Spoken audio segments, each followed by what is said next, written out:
Today, I've prepared the biography of Ghengis Khan. Before you fall asleep, make sure to tell us from where you're listening and what time it is. Now, calm down and listen to the story while falling asleep. I'm wishing you a cozy and comfortable night. As you settle deeper into your pillows, let your mind drift back to the vast, windswept steppes of ancient Mongolia. The gentle rhythm of my voice will carry you through the remarkable life of a boy named Temujin, who would one day become known as Ghengis Khan. His story unfolds like a dream across distant mountains and endless horizons. Let the tensions of your day melt away as we journey together through time to a world so different from our own. Your eyelids may grow heavy as we explore this fascinating life, and that's perfectly fine. Just breathe deeply, relax completely, and allow yourself to be gently carried away by this soothing tale of one of history's most influential figures. In the quiet stillness of the ancient Mongolian steppes, where the wind whispers across endless grasslands and the stars shine with exceptional clarity in the night sky, a child was born who would one day transform the world. This child, born in the year 1162, entered this world clutching a small blood clot in his tiny hand, which the nomadic people of his tribe interpreted as an omen that he would become a great leader. His name was Temujin, though history would come to know him by another name, Ghengis Khan. Let us drift back through the gentle mists of time to a landscape of rolling hills and vast open spaces, where the rhythm of life followed the seasons and the movements of the herds. The Mongolia of Temujin's childhood was not a unified nation, but rather a tapestry of nomadic tribes, each with their own territories and traditions, connected by shared customs and the ancient ways of the steppe.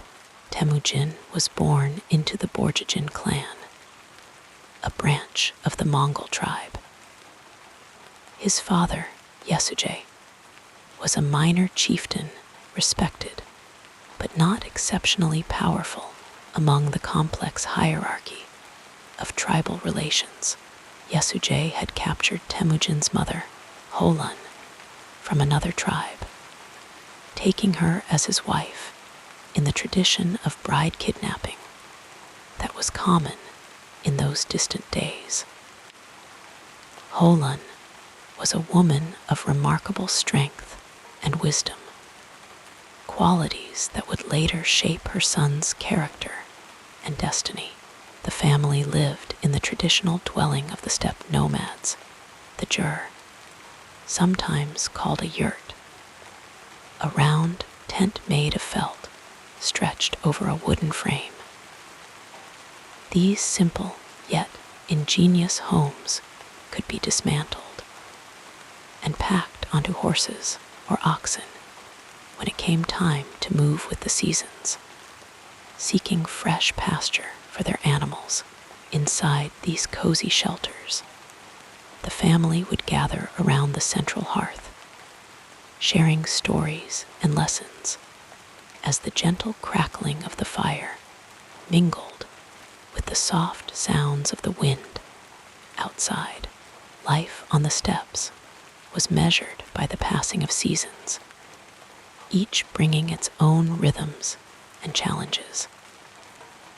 In spring, the families would rejoice as the land awakened from winter's slumber, carpeted with fresh green grass and wildflowers that stretched toward the endless blue sky.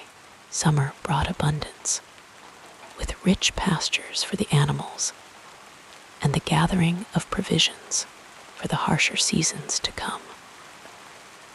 Autumn painted the landscape in golden hues as families prepared for the long winter ahead, and winter, with its biting cold and howling winds, tested the resilience of even the hardiest nomads as they huddled in their jurs, surviving on stored provisions and the warmth of their close-knit communities.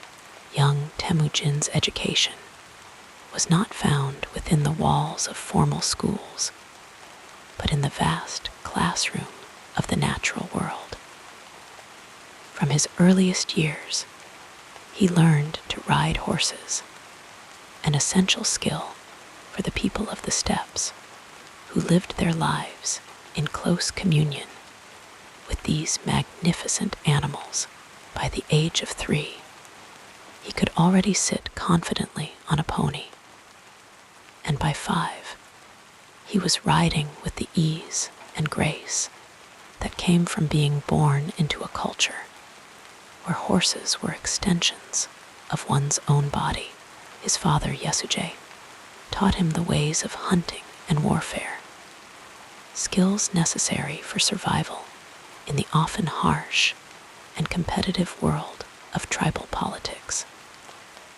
He learned to use the composite bow, a masterpiece of engineering made from layers of wood, horn, and sinew, which could shoot arrows with remarkable accuracy and force. He was taught to track animals, to read the subtle signs of the landscape, and to navigate by the stars that hung like lanterns in the vast Mongolian night sky. But perhaps the most important lessons came from his mother, Holan, in the gentle quietude of evening. As the family gathered in their jur, with the soft glow of the fire illuminating their faces, she would share the wisdom of their ancestors, teaching him about loyalty, resilience, and the importance of family bonds. These lessons would become the foundation of his character and would guide him through the many challenges that lay ahead. When Temujin was just 9 years old, his father decided it was time to find him a bride, following the custom of arranging marriages for children at a young age. Yesuje took his son on a journey to the tribe of his mother's relatives, the Angjarat, known for the beauty of their women. There, he arranged for Temujin to be betrothed to a girl named Bert, who was slightly older than him. According to tradition, Temujin would stay with his future in-laws until he reached marriageable age. However, fate had other plans for the young boy. On his return journey, Yesuje encountered members of the Tatar tribe, traditional enemies of the Mongols. They recognized him, and, in an act of vengeance for past conflicts, poisoned him during a shared meal. Yesuje managed to return to his family, but died shortly after from the effects of the poison. With the death of Yesuje, the family's fortunes changed dramatically. In the harsh reality of tribal politics, loyalty was often contingent on strength and power. Without Yesuje's leadership, the clan abandoned Holan and her children, leaving them to fend for themselves in the unforgiving wilderness of the steppes. This betrayal would leave an indelible mark on young Temujin's consciousness, shaping his views on loyalty and the importance of strong, reliable alliances. Holan, now a widow with several young children, faced the daunting task of ensuring their survival. She gathered roots, berries, and wild plants to supplement their meager diet. She taught her children to hunt small game and fish from the rivers. In the gentle hush of those difficult years, Temujin learned the value of perseverance and resourcefulness. Watching as his mother refused to surrender to despair, the family lived on the margins of society, enduring poverty and hardship. They moved their small jur to the banks of the Annan River, where they could at least find fish and game. In these lean years, every meal was precious, every successful hunt a cause for quiet celebration. Temujin and his brothers became skilled at fashioning hooks from bone and snares from horsehair, developing the patience and cunning needed to catch the elusive creatures of the steppe. As Temujin grew into adolescence, the challenges he faced only intensified. His half-brother Bektar began to assert dominance over the family, taking the best food and making decisions without consulting the others. Tensions simmered within the small jur, until one day, in a confrontation over a fish Temujin had caught, he and his full brother Kassar killed Bektar. This act, born of desperation and the fierce competition for resources, marked Temujin's first experience with the heavy burden of taking a human life. Not long after this family tragedy, another misfortune befell the young Temujin. He was captured by former allies of his father, the Tayachid tribe, who feared that he might grow to seek vengeance for their abandonment of his family. They enslaved him, placing a heavy wooden collar around his neck as a symbol of his captivity and a practical means to prevent escape. For a time, Temujin endured this humiliation, working as a servant for his captors. But the spirit that would one day unite the steppes could not be contained for long. One evening, as the camp settled into the gentle rhythms of night and the guards grew less vigilant, Temujin saw his opportunity. A kind-hearted captor named Sorkinshira helped him by loosening his collar, and Temujin slipped away into the darkness, hiding himself in the cold waters of a river to avoid detection. After his escape, he made his way back to his family, his resolve strengthened by the ordeal.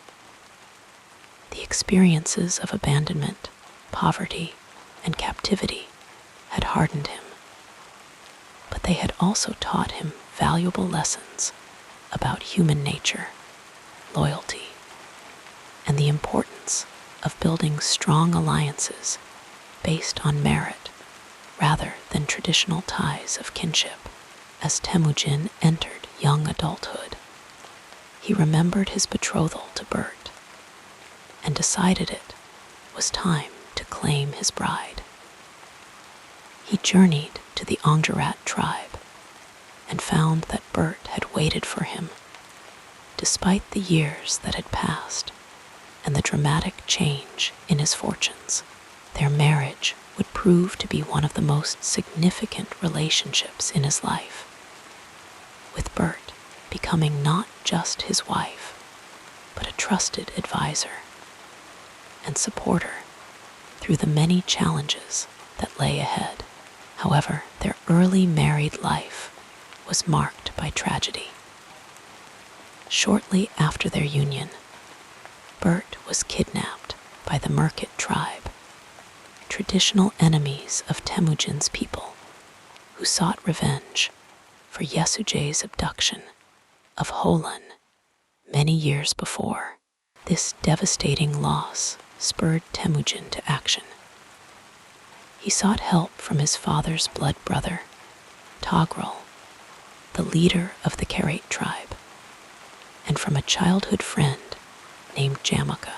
With their assistance, Temujin launched his first military campaign, attacking the Merkit and successfully rescuing Bert after several months of captivity. This victory marked the beginning of his rise to power, demonstrating his ability to forge alliances and lead men in battle. It also deepened his bond with Bert, whose resilience and loyalty in the face of such hardship mirrored his own. Upon her return, Bert was pregnant, giving birth to a son named Jachai. Though questions would always linger about the child's paternity due to the timing of his birth, Temujin accepted him as his own, a testament to his pragmatic nature and his deep love for Bert. This decision reflected the values that would later characterize his rule: a meritocracy where loyalty and ability were prized above all else, including the traditional emphasis on bloodlines. As the gentle years flowed by, Temujin and Bert built their family, welcoming 3 more sons: Chagatai, Urjadai, and Talyui. Each child was raised with the lessons Temujin had learned through his own hardships: the importance of loyalty, the value of alliances based on merit rather than birth, and the necessity of strength tempered with wisdom. Temujin's early successes began to attract followers. People who had been marginalized in the rigid tribal structures found in him a leader who rewarded loyalty and ability rather than noble birth. He began to create a new kind of social organization, one that transcended the traditional tribal boundaries and offered opportunities for advancement based on merit and loyalty. His childhood friend Jamaka, however, adhered to the old ways and eventually became his rival. Their paths diverged, leading to a series of conflicts that would test Temujin's strategic abilities and resolve.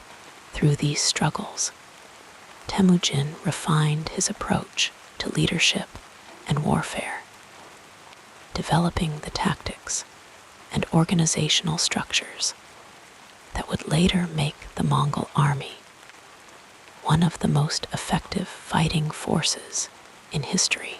In 1206, after years of campaigns and political maneuvering, Temujin achieved what no one had done before.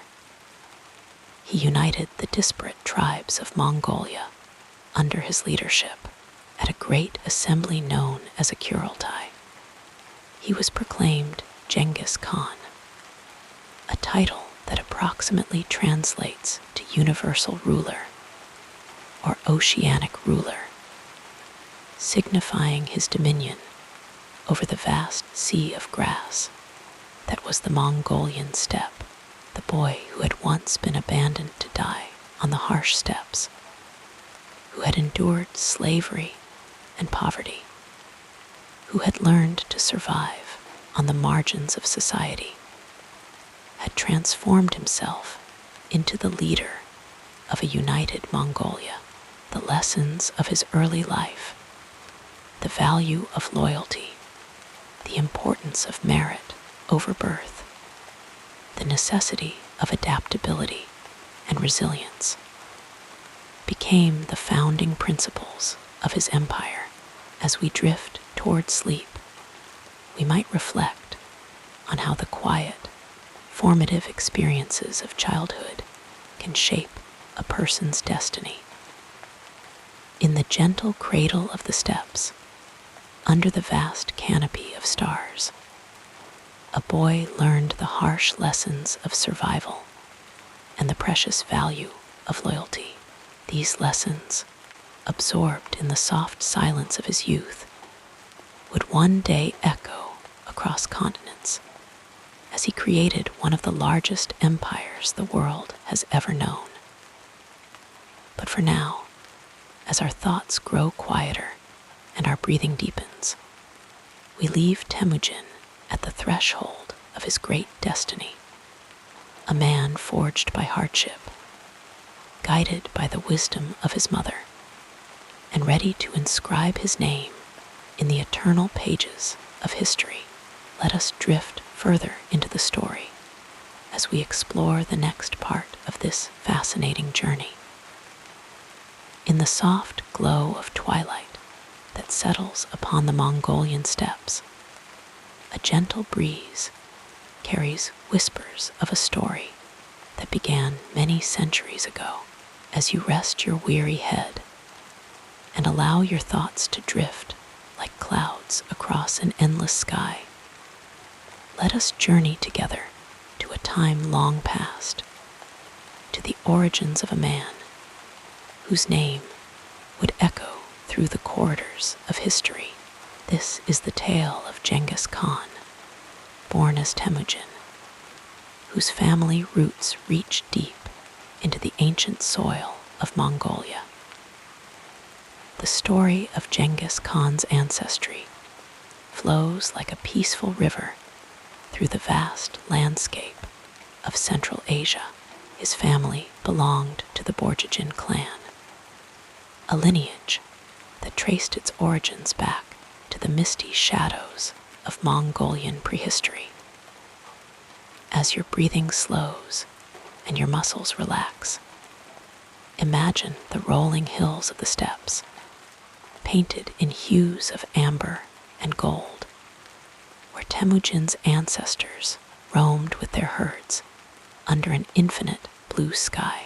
According to the gentle lullabies of Mongolian oral tradition, the Borjigin clan was descended from a blue-gray wolf and a fallow deer, a mythical union that speaks to the deep connection between the Mongolian people and the natural world around them.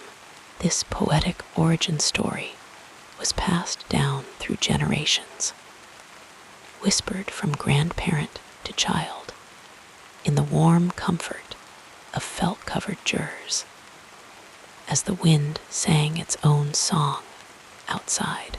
The wolf represented strength, cunning, and the fierce spirit of survival, while the deer embodied grace, intuition, and harmony with nature.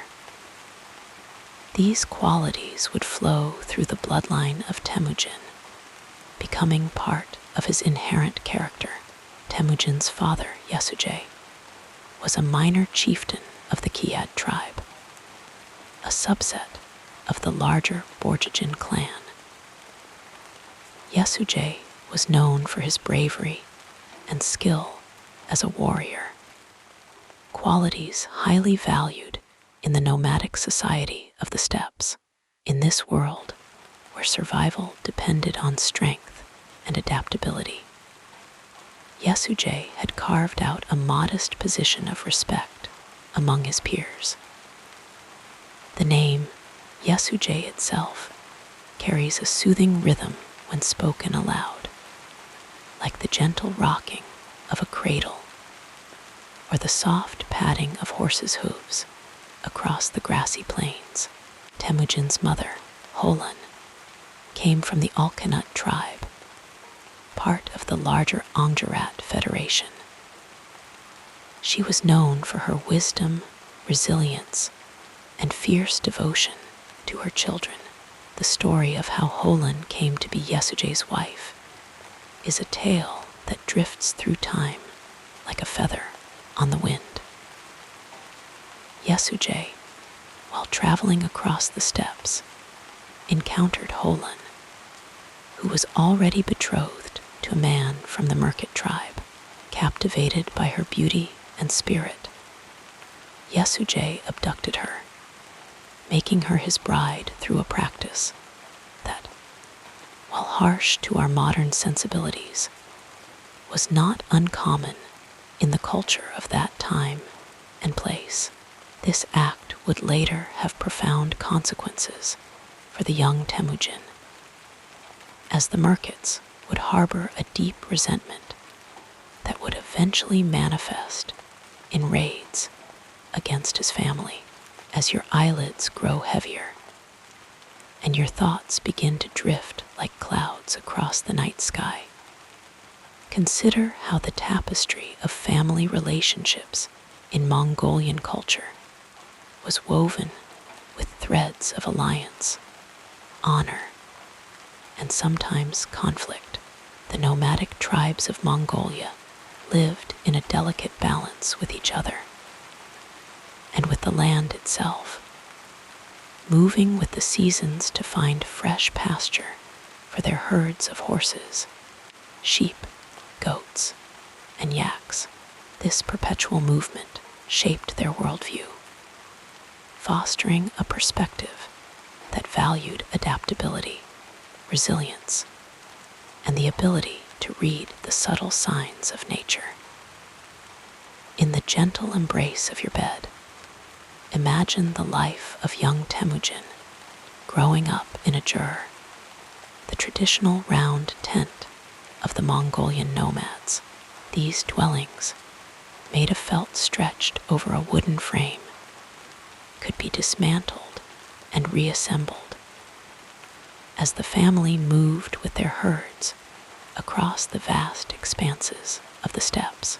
Within this mobile home, Temujin would have learned the essential skills of survival from his father and the wisdom of his people from his mother. The interior of a jur was a world unto itself, with a central hearth that provided warmth and light, and a smoke hole at the top that offered a window to the stars above. The cultural traditions that surrounded Temujin in his early years were as vast as the steppes themselves. Mongolian society was deeply spiritual, with a belief system that honored the eternal blue sky, Tengri, as the supreme deity. This reverence for the sky, which stretched endlessly above the open plains, instilled in the Mongolian people a sense of cosmic connection and destiny. The earth, too, was sacred, known as Etujin, the mother goddess who nurtured all living things. Between these two divine forces, the nomadic peoples of Mongolia found their place, moving in harmony with the rhythms of nature. As your breathing deepens and your mind begins to drift toward the soft shores of sleep, consider how the daily rituals of Temujin's childhood would have unfolded in gentle, predictable patterns. Each morning, as the first light of dawn painted the eastern horizon, the family would rise to tend to their animals. The women would milk the mares, a process that required patience and a gentle touch. The milk would be collected in leather bags and left to ferment, creating arag, a mildly alcoholic beverage that was a staple of the Mongolian diet. The men would care for the horses, checking their hooves and coats, for in the culture of the steppes, horses were more than mere animals. They were companions, transportation, and a source of pride. The rhythm of daily life on the steppes flowed with the natural world, a soothing cadence that now carries you deeper into relaxation. In the spring, families would celebrate the birth of new animals, a time of renewal and hope. Summer brought the abundance of fresh pasture and the gathering of tribes for festivities and competitions. Autumn was a time of preparation, as families collected and preserved food for the harsh winter ahead, and winter itself was a season of endurance, as families huddled in their jurs, telling stories and crafting tools and clothing while the wind howled outside. Food in Temujin's world was simple but nourishing, centered around the products of their herds. Milk and meat formed the foundation of the diet, supplemented by foraged plants and berries when available. The preparation of food was a communal activity, with knowledge passed down from mother to daughter, from father to son. The sharing of meals was a time of connection and storytelling, a moment when the bonds of family and community were strengthened. As you sink deeper into comfort, envision the clothing that would have adorned young Temujin. Mongolian traditional dress was designed for the harsh climate of the steppes, with layers that could be added or removed as the temperature changed. The del, a long robe with a high collar and long sleeves, was the basic garment, cinched at the waist with a sash. In winter, these would be lined with fur for warmth, while summer versions were lighter.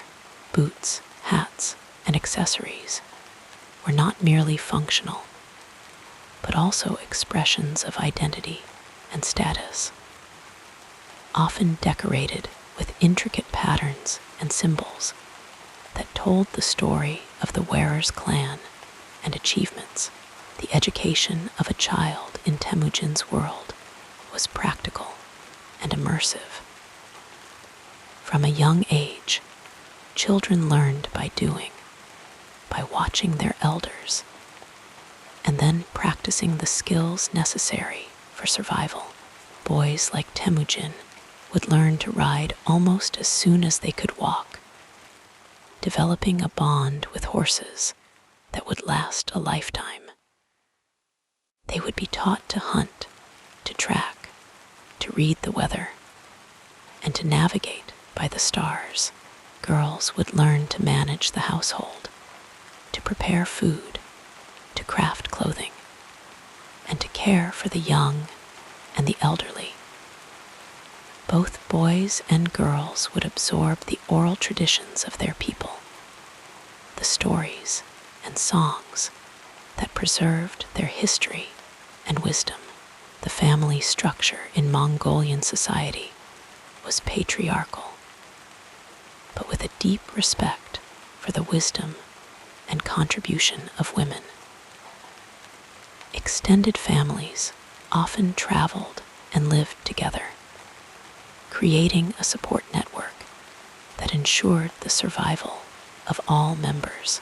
Elders were revered for their experience and knowledge. Their words carried weight in family decisions. This respect for age and wisdom would later influence Temujin's approach to governance, as he valued merit and loyalty over age or birth. As your consciousness gently drifts toward the peaceful realm of dreams, consider how the tragic events of Temujin's early life shaped his character and destiny. When Temujin was just 9 years old, his father Yesuje was poisoned by Tatar tribesmen, a rival clan with whom there was a long-standing feud. This loss cast a long shadow over the family's future. Without the protection of a chieftain, Yesuje's followers abandoned Holan and her children, leaving them to fend for themselves in the harsh environment of the steppes. This period of hardship and abandonment taught Temujin lessons that would later inform his leadership. He learned the bitter taste of betrayal and the sweet value of loyalty. He discovered the strength that comes from adversity and the wisdom that emerges from suffering. Under the guidance of his mother Holan, who refused to surrender to despair, Temujin and his siblings survived by foraging for roots and berries, by hunting small animals, and by relying on each other. The bond between Temujin and his mother grew strong during these difficult years. Holan's resilience and determination became a model for her son, teaching him that even in the darkest times, one must persevere. Her wisdom, passed down in quiet conversations by the hearth fire, planted seeds in Temujin's mind that would later blossom into the principles of his empire. As you float in the peaceful space between wakefulness and sleep, imagine the young Temujin gazing up at the stars through the smoke hole of his jur, dreaming of a future where his family would never again know hunger or fear. The vast expanse of the night sky, with its countless stars and the flowing river of the Milky Way, would have been a familiar sight to him, a constant in a life marked by change and uncertainty.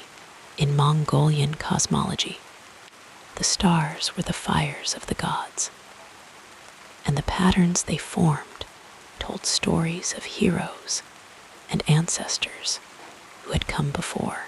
The cultural context of Temujin's origins was one of complex tribal relationships, where alliances were formed and broken, where blood feuds could last for generations, and where survival often depended on one's ability to navigate these intricate social waters. The concept of Anda, or blood brotherhood, was a sacred bond in Mongolian society, a connection that transcended family ties and created alliances that could shape the course of history. Temujin would form such a bond with Jamaka, a relationship that would initially strengthen both men, but would eventually lead to conflict and tragedy. Marriage, too, was a means of creating alliances between tribes. When Temujin was just 9 years old, before his father's death, he was betrothed to Bert of the Angjarat tribe. This arrangement was part of Yesujay's strategy to secure allies and strengthen his position after his father's death and the family's abandonment. It seemed unlikely that this marriage would ever take place. Yet, years later, as a young man, Temujin would journey to the Angjarat tribe to claim his bride, an act that demonstrated his determination to honor his father's arrangements and to begin building his own network of alliances. The marriage of Temujin and Bert would prove to be a partnership of profound significance. Bert would become not only his principal wife, but also a trusted advisor, whose wisdom and perspective would influence many of his decisions. Their union would be tested by hardship and separation, most notably when Bert was abducted by the Merkit tribe in retaliation for Yesujay's abduction of Holan years earlier. Temujin's successful rescue of Bert, with the help of his Anda Jamaka and his father's friend Togrul, of the Karate tribe, would mark a turning point in his journey from an abandoned orphan to a leader of men, as sleep begins to embrace you like a soft blanket. Let your thoughts drift to the values that were instilled in Temujin through his family and cultural heritage. The Mongolian concept of loyalty was not based on blind obedience, but on mutual respect and reciprocal obligation. A leader was expected to protect and provide for his followers, while followers were expected to serve their leader faithfully. This understanding would later form the foundation of Ghengis Khan's meritocratic approach to governance, where loyalty and ability were rewarded regardless of birth or background.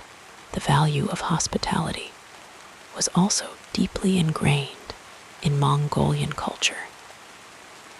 Even in times of scarcity, travelers were welcomed and fed, a tradition that recognized the harsh realities of life on the steppes and the universal need for shelter and sustenance.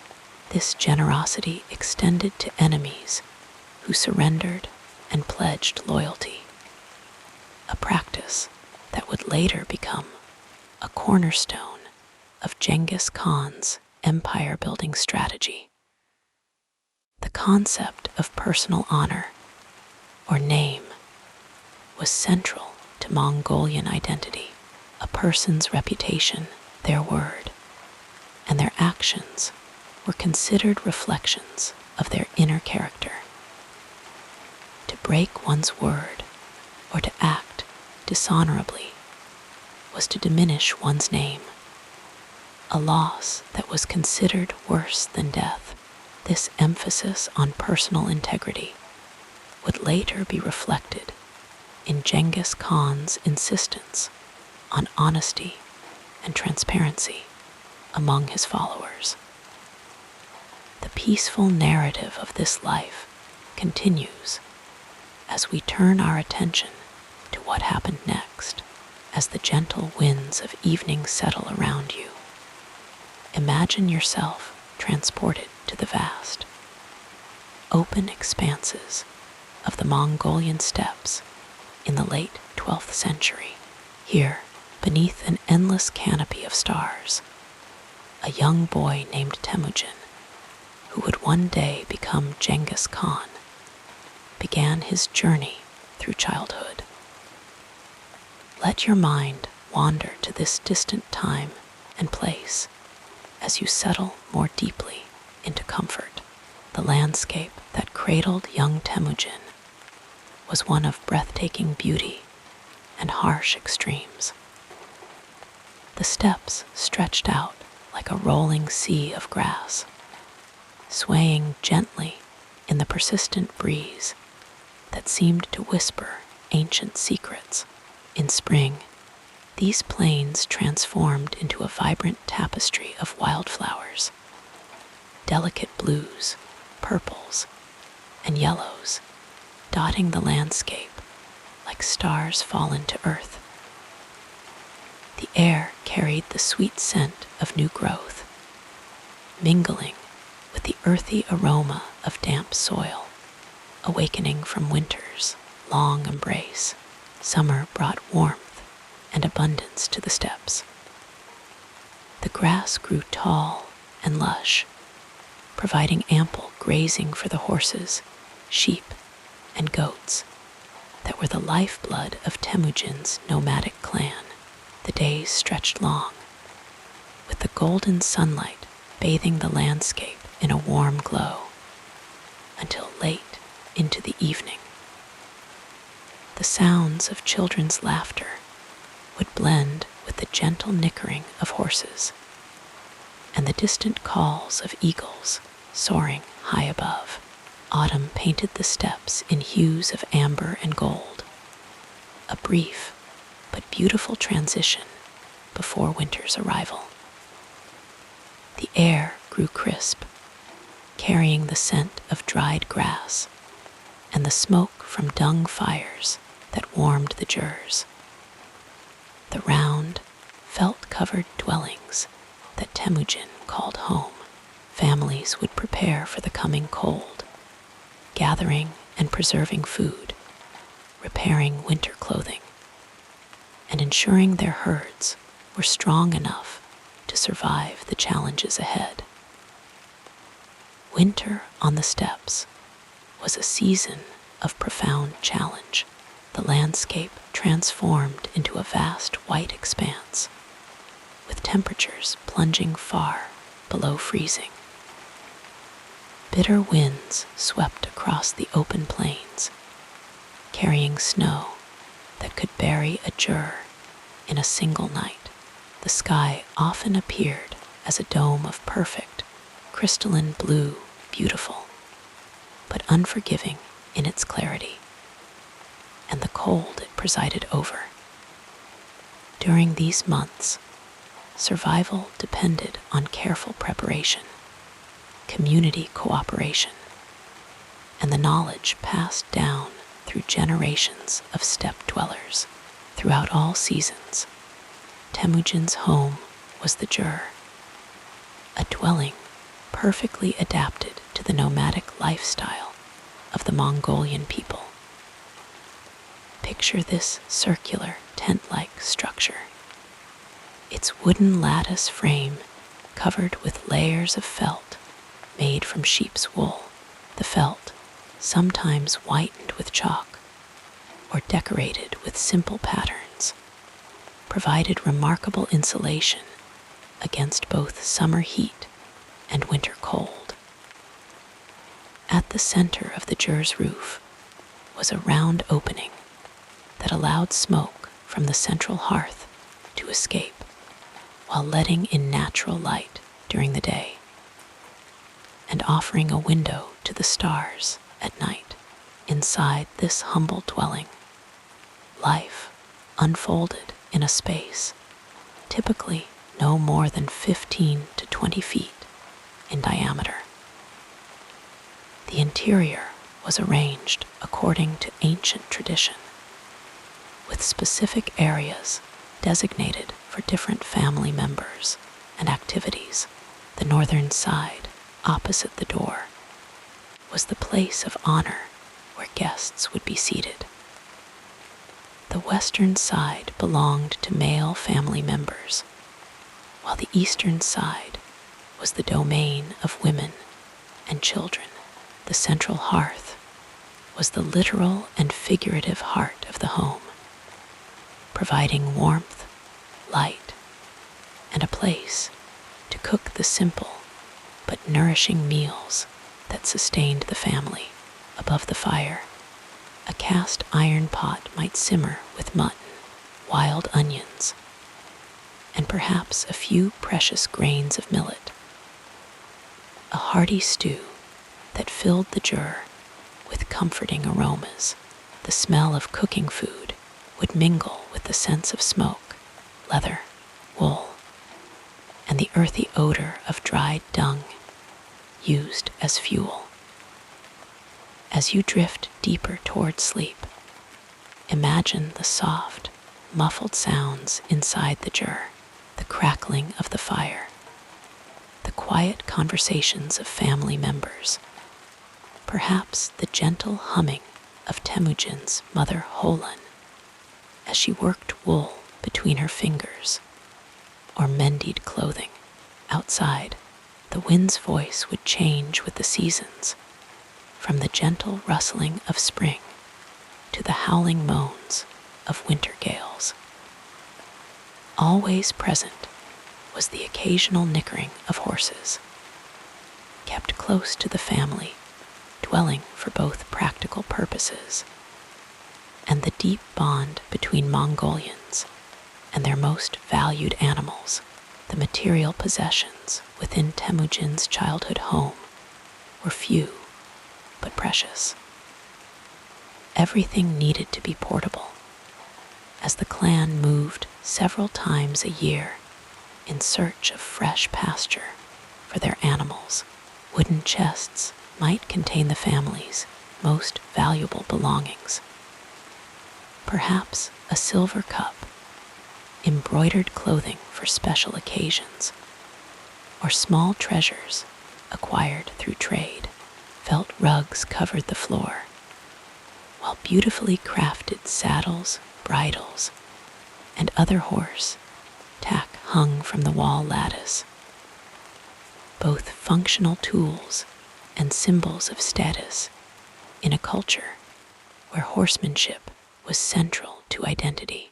The rhythm of daily life for young Temujin flowed with the natural cycles of the sun and seasons. Dawn would begin with the tending of animals, milking mares and ewes, checking on newborn livestock, and moving herds to fresh grazing areas. Children as young as 3 or 4 were given responsibilities appropriate to their age, learning the skills necessary for survival through direct participation in family work. Food preparation was a constant activity. Mare's milk might be collected in leather bags to ferment into arag, a mildly alcoholic drink that provided both nutrition and pleasure. Cheese was made and dried into hard curds that could be stored for winter use. Meat, usually mutton or occasionally horse, was prepared with minimal seasoning, but maximum respect for the animals that provided this sustenance. Between these necessary tasks, Temujin's childhood included education of a different sort than we might imagine today. He learned to ride almost before he could walk, developing the extraordinary horsemanship that would one day allow him and his armies to cover vast distances with remarkable speed. He practiced with the short, powerful bow that was the primary weapon of steppe warriors, learning to shoot with deadly accuracy from horseback, a skill that would transform warfare across Asia and Europe. From his father Yasuje, a minor chieftain of the Borjigin clan, Temujin absorbed lessons in leadership, tribal politics, and the complex web of alliances and enmities that connected the various Mongol tribes. He learned to read the landscape, finding water in seemingly barren terrain, predicting weather changes, and navigating by the stars across the featureless expanse of the steppes. The social environment that shaped Temujin was both intimate and expansive. His immediate family, his father Yasuje, his mother Holun, his brothers, and a half-brother, formed the core of his daily interactions. The family belonged to a larger clan unit, related by blood and mutual obligation, creating a network of support essential for survival in such a challenging environment. Beyond the clan were the complex relationships between different Mongol tribes, sometimes allies, sometimes rivals, always connected by language, customs, and a shared understanding of life on the steppes. This was a world where personal relationships mattered intensely, where a man's word was his bond, and where loyalty was valued above all other virtues. Yet, it was also a world of sudden violence and precarious survival. Raids between rival clans were common, with horses, women, and children taken as prizes. Death could come swiftly from human enemies, or more slowly from harsh whether disease or simple starvation during particularly difficult winters. This reality fostered resilience and adaptability, qualities that would serve Temujin well throughout his remarkable life. When Temujin was only 9 years old, his father was poisoned by a rival tribe while sharing a meal, a profound violation of the hospitality code that governed steppe interactions. This tragedy transformed Temujin's childhood as his clan abandoned the now leaderless family, leaving them to survive on their own in the unforgiving landscape. His mother Holan, a woman of extraordinary strength and determination, kept her children alive by gathering wild plants, hunting small animals, and teaching them the skills they would need in this harsh new reality. This period of extreme hardship deepened Temujin's understanding of both human cruelty and the absolute necessity of loyalty. The family lived on the margins, eating roots, wild onions, fish, and marmots, foods considered beneath the dignity of proper Mongols, who primarily ate meat from their herds. They moved frequently, always alert for danger, always aware that their very survival hung in a delicate balance. The sensory landscape of these difficult years would have been one of heightened awareness, the constant vigilance for the sound of approaching horses, the careful observation of animal tracks that might lead to food, the appreciation of even the simplest shelter against wind and snow. Every successful hunt, every day survived, reinforced the lesson that adaptation and persistence were the keys to overcoming seemingly impossible odds. As your consciousness drifts toward the edges of sleep, consider how these early experiences shaped the man who would become Ghengis Khan. The vast openness of the steppes instilled in him a vision unconstrained by boundaries. The harsh climate taught him that proper preparation and timing could overcome seemingly insurmountable obstacles. The nomadic lifestyle showed him that true wealth lay not in fixed possessions, but in mobility, adaptability, and the loyalty of one's followers. The physical environment of Temujin's childhood, with its extreme temperatures, its breathtaking beauty, and its ever-present challenges, created in him a remarkable capacity to endure hardship without complaint. The social environment, with its emphasis on personal honor, reciprocal loyalty, and clear hierarchies, provided the template for the meritocratic empire he would eventually build. As sleep begins to embrace you more deeply, imagine once more the jur of Temujin's childhood.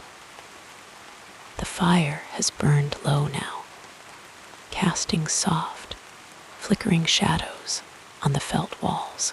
Outside, the horses stand quiet under a blanket of stars that spans from horizon to horizon.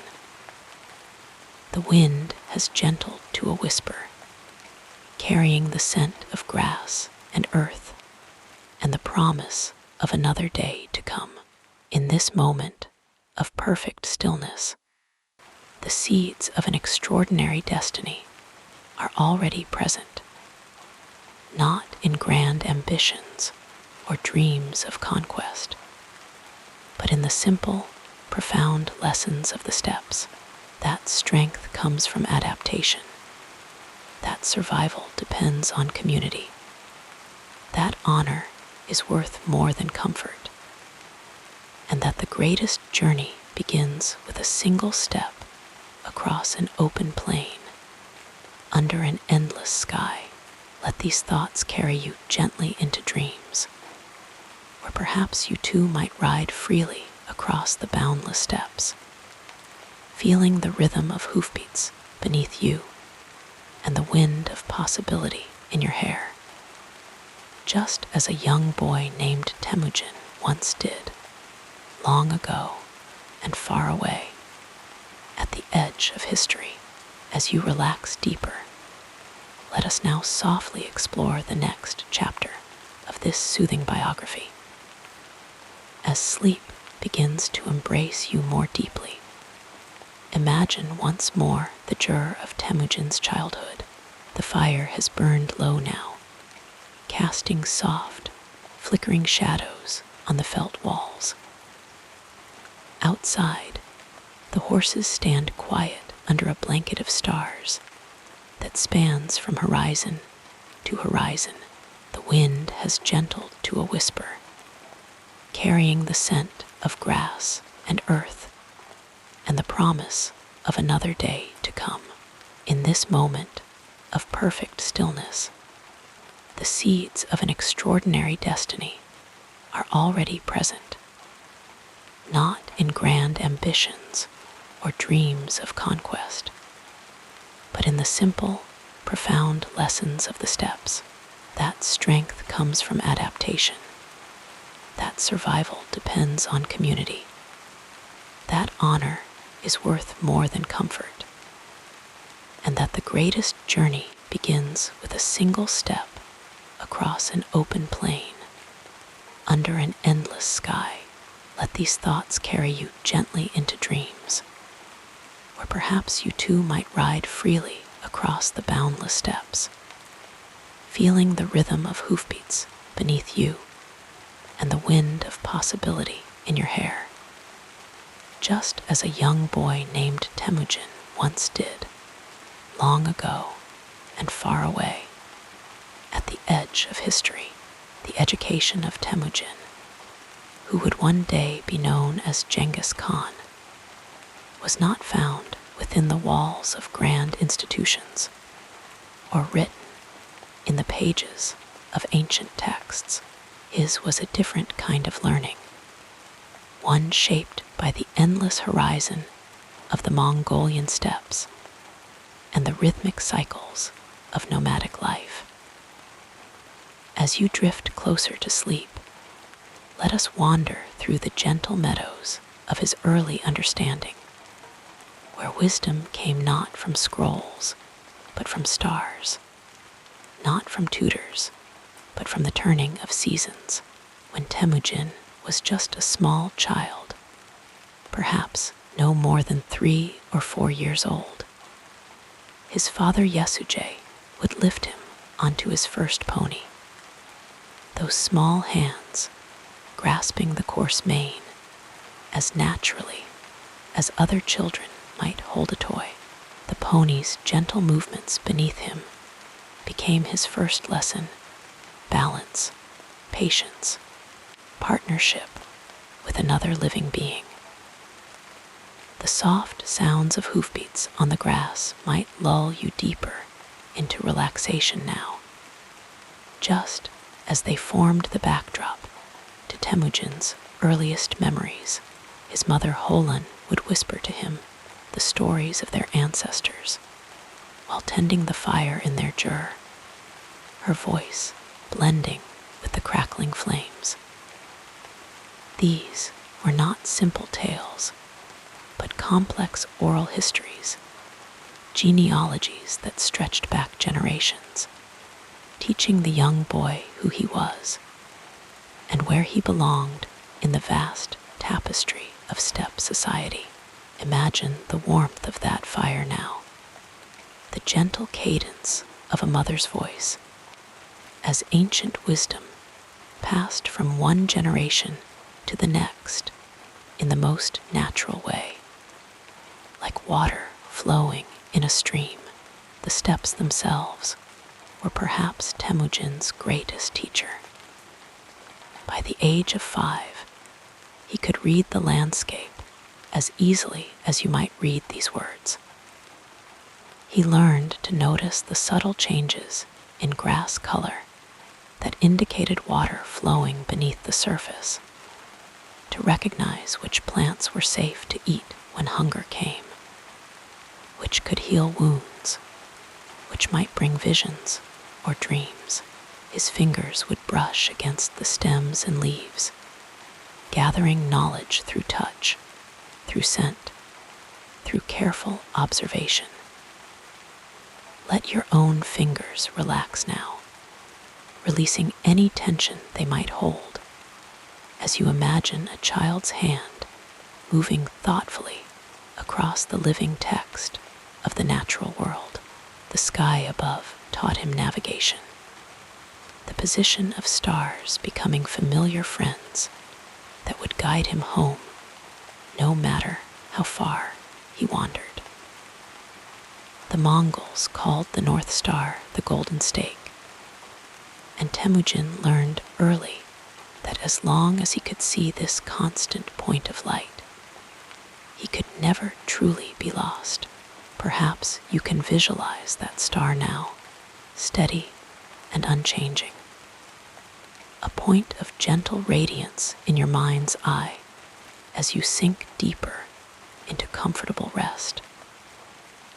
Weather patterns became another course of study in Temujin's natural education. He learned to feel the coming of storms in the changing pressure of the air, to smell rain before the first drops fell, to read the formations of clouds, and know whether to seek shelter or continue the journey. This sensitivity to the world around him developed not through formal instruction, but through necessity and the patient guidance of elders who had survived countless seasons on the steppes. By the age of 7, when most children in settled societies might be beginning their formal studies, Temujin was already accomplished in the practical arts of survival. He could milk the mares, helping to produce the fermented arag that sustained his people. His small hands could assist in the construction of a jur, understanding how each piece fit together to create a home that could be assembled or disassembled within hours. He knew how to make felt from wool, how to preserve meat for the harsh winters, how to fashion simple tools from available materials. These were not separate subjects, but an integrated education in living well upon the land that sustained them. The most significant mentor in young Temujin's life was undoubtedly his father, Yesuje, a minor chieftain of the Borjigin clan. Though their time together would be cut tragically short, Yesuje imparted crucial lessons about leadership and alliance building. He would take his son with him to meetings with other clan leaders, where Temujin would sit quietly, absorbing the subtle dynamics of power and persuasion. He watched how his father spoke differently to allies than to rivals, how agreements were made and sealed with ritual and relationship. Let your thoughts drift peacefully through these scenes of quiet observation. A boy learning the art of human connection that would one day help him unite warring tribes into a single nation. When Temujin was 9 years old, his father took him on a journey to the family of his betrothed, a girl named Bert from the Angarat tribe. This journey itself was an education in diplomacy and the importance of marriage alliances in steppe society. As they traveled, Yesuje pointed out landmarks and boundaries, teaching his son the complex geography of tribal territories, and the histories of conflicts and cooperations that defined them. The gentle rhythm of their horses' hooves on the soft earth might echo in your mind now, a soothing cadence carrying you deeper into relaxation. It was on the return journey from this important visit that tragedy struck the young boy's life. Yesujay stopped at a camp of Tatars, traditional enemies of the Mongols, where he was poisoned. He managed to return to his own people, but died shortly after. With this sudden loss, Temujin's education took a harsh turn toward the realities of survival in a world where power vacuums were quickly filled, and loyalty was a luxury few could afford. The clan that had followed his father now abandoned Holan and her children, considering them too weak to warrant their support. In this moment of betrayal, Temujin received perhaps his most profound lesson, that the traditional structures of clan loyalty were fundamentally flawed, that a new kind of social organization might be necessary for true security and prosperity. This insight would simmer slowly in his mind for years, like a healing broth gathering flavor over a low flame. Let that gentle image of a simmering pot over coals bring warmth to your thoughts as you continue to drift peacefully towards sleep. For several years following his father's death, Temujin's education became one of extreme hardship and survival. He, his mother, and his siblings lived in poverty on the margins of steppe society, gathering roots and plants, hunting small animals, and fishing in the rivers. These years taught him self-reliance, but also the absolute necessity of family bonds. Holan became not just his mother, but his teacher in resilience, showing her children how to make meals from the most meager ingredients, how to create shelter with minimal materials, how to maintain dignity even when others looked down upon them.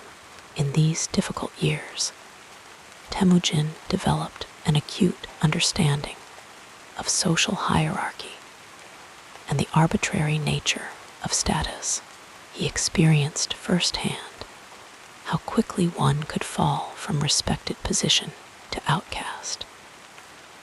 And this experience would later inform his revolutionary approach to organizing Mongol society based on merit rather than birth. The injustice he felt at his family's abandonment planted seeds of a vision for a different kind of community, one where loyalty would be rewarded and betrayal severely punished. These thoughts may drift through your mind like clouds across a vast steppe sky, changing shape and significance as they pass, requiring no effort from you to follow or understand. Around the age of 14, Temujin faced another formative experience when he was captured by former allies of his father, the Taychiad clan, who saw in the growing boy a potential threat. They placed a wooden collar on him and kept him captive, moving him from camp to camp. This humiliation might have broken a lesser spirit, but for Temujin, it became a study in patience and opportunity. One night, when his guard fell asleep, he struck him with his wooden collar and escaped into the night. A family helped hide him, risking their own safety to shelter the boy in a cart of wool. This act of kindness from strangers taught him about the potential for alliance beyond traditional kinship bonds.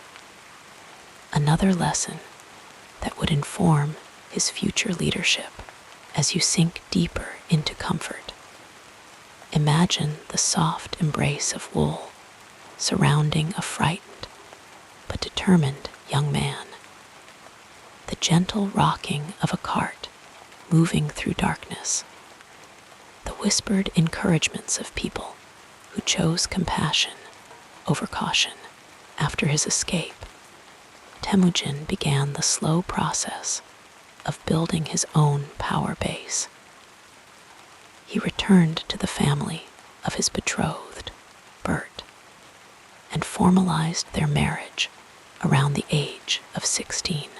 This union brought him not just a wife, but his first political alliance, as his father-in-law gifted the young couple with a black sable coat, a treasure that Temujin would use to secure his first significant diplomatic relationship with Togrul, the Khan of the Karait tribe, and a blood brother to his late father. This exchange marked Temujin's first lesson in the art of using limited resources to maximum advantage.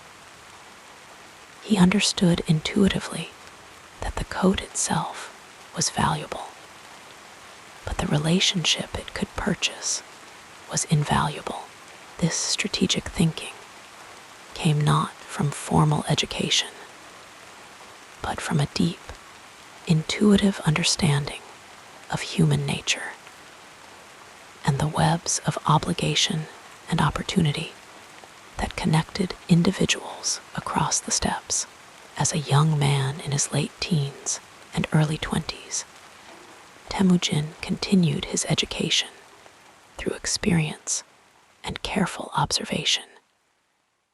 He began to gather around him a small group of loyal followers, many of whom were like himself, outsiders, second sons, men without clear position in the rigid clan structures.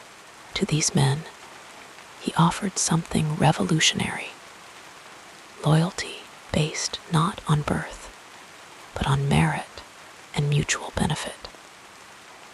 His first companions became his greatest generals, men like Subutai and Jeeb, whose talents might never have been recognized in traditional Mongol society. From these early followers, Temujin learned the power of recognizing ability regardless of its source.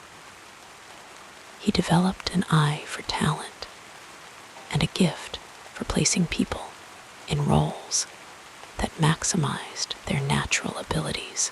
This approach to leadership was not taught to him, but emerged from his own experiences of being judged by birth rather than ability.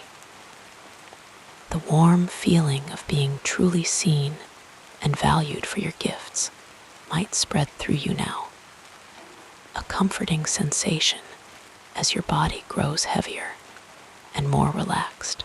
The intellectual development of the man who would become Ghengis Khan was not confined to military or political strategy. He possessed a remarkable curiosity about the wider world and the different ways people lived within it. When he encountered traders from distant lands on the Silk Road, he would question them extensively about their homes, their customs, their beliefs and technologies. Though he himself never learned to read or write, he recognized the value of these skills and would later incorporate literate people from conquered regions into his administration. This openness to foreign knowledge represented a significant departure from the insularity that characterized many steppe tribes. Temujin understood that strength could come from adaptation and incorporation, rather than rigid adherence to tradition. This flexibility of mind allowed him to adopt and adapt military techniques, administrative systems, and technologies from the diverse peoples he encountered, creating something entirely new and remarkably effective. As you drift toward the edges of sleep, imagine a young man sitting by a campfire, listening intently to travelers' tales of distant cities with walls that touched the sky, of strange vehicles that moved without horses, of weapons that could strike from impossible distances. In his mind, these stories were not merely entertainment, but practical knowledge to be considered, evaluated, and potentially adapted to his own purposes. The formation of Temujin's worldview was also influenced by his spiritual understanding. The Mongols practiced a form of shamanism that saw the divine in the natural world, in the eternal blue sky above, in the sacred mountains, in the spirits of ancestors who watched over their descendants. This spiritual framework taught him to see himself as part of something vastly larger than any individual or even any tribe, a perspective that may have contributed to his ability to envision unification on a scale previously unimagined.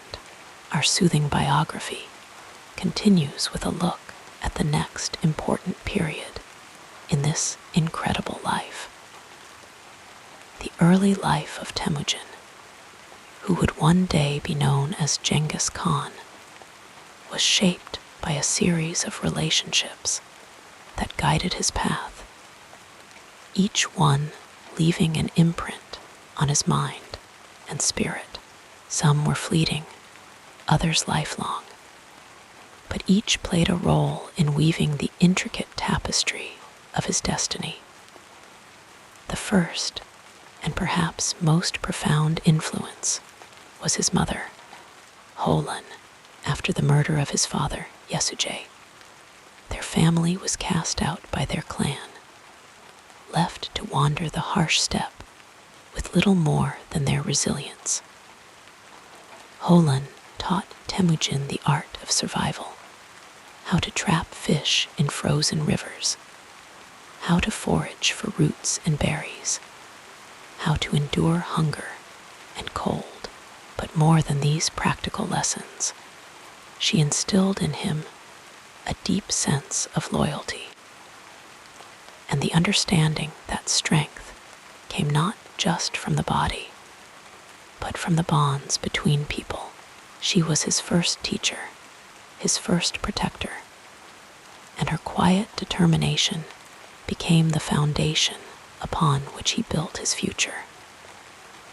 Another figure who left an indelible mark was Bert, his future wife. They were betrothed as children, but their lives took unexpected turns before they were finally reunited. When she was kidnapped by a rival tribe, Temujin did not hesitate. He gathered allies and rescued her, an act that cemented his reputation as a man of action and honor. Bert was more than a companion. She was his confidant, his advisor, and the mother of his heirs. In the quiet moments of their yurt, away from the clamor of war councils, she offered counsel that tempered his impulses and sharpened his judgment. Hers was the voice of wisdom, steady and sure, reminding him that leadership was not just conquest, but the careful balance of power and compassion. Among the most pivotal of his early mentors was Togrul, the Khan of the Karait tribe, who had been an Anda, a sworn brother to Temujin's father. When Temujin sought his aid, Togrul welcomed him, offering not just protection, but guidance. From him, Temujin learned the intricacies of tribal politics, the delicate dance of alliances and betrayals that governed the steppe. Togrul showed him that power was as much about perception as it was about force, how to present oneself as a leader, how to inspire loyalty, how to turn enemies into vassals. For a time, their relationship was one of mutual respect. But as Temujin's own influence grew, the bond between them frayed, revealing the fragile nature of alliances built on shifting loyalties. Then there was Jamaka, his childhood friend and blood brother, a relationship that began in warmth but ended in tragedy. As boys, they swore an oath of eternal friendship, mingling their blood in the old way of the steppe. Jamaka was clever, charismatic, and ambitious, qualities that Temujin admired, and in time came to rival. Their friendship was one of fierce competition and deep camaraderie, each pushing the other to greater heights. But as their paths diverged, Jamaka clinging to the old ways of tribal rivalry, Temujin envisioning a unified Mongol nation, their bond fractured into enmity.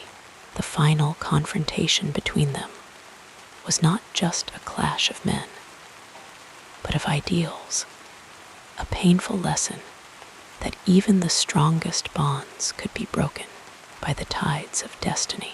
Among the lesser known, but no less important influences were the shamans who moved through his life, interpreting the will of the eternal blue sky. One in particular, Kirkirchu, known as Teb Tengjeri, claimed to speak directly with the heavens. His prophecies lent Temujin an air of divine favor, strengthening his authority. But the shaman's growing arrogance became a danger, a reminder that spiritual power, unchecked, could unravel the very order it had helped create. Temujin's eventual confrontation with him was a quiet but decisive moment, reinforcing his belief that no man, not even a holy one, was above the law of the Khan. And then there were the countless others, warriors who taught him the art of mounted archery, merchants who shared knowledge of distant lands, scribes who introduced him to the written word. Each encounter, no matter how brief, became a thread in the fabric of his understanding. He listened to Persian scholars, Chinese engineers, and Arab physicians, absorbing their wisdom without prejudice. Unlike many of his contemporaries, he did not dismiss foreign ideas as inferior, but saw them as tools to be mastered, pieces of a greater puzzle. As you let these figures drift through your mind, imagine them as shadows around a flickering fire, their voices murmuring in the wind. The lessons they imparted were not always gentle. Some were carved in hardship, others in loss. But each one shaped the man who would unite the steppe and beyond. Temujin did not rise alone. He was lifted by the hands of those who believed in him, challenged by those who doubted him, and tempered by those who opposed him. And now, as as sleep draws nearer, picture the vast, open sky of the Mongolian plains, where the spirits of these mentors still linger, whispering, guiding, watching over the legacy they helped create. The wind carries their wisdom, soft and timeless, a lullaby of history that soothes the mind into rest. The fire burns low, the stars turn overhead, and the night embraces all stories, weaving them into dreams.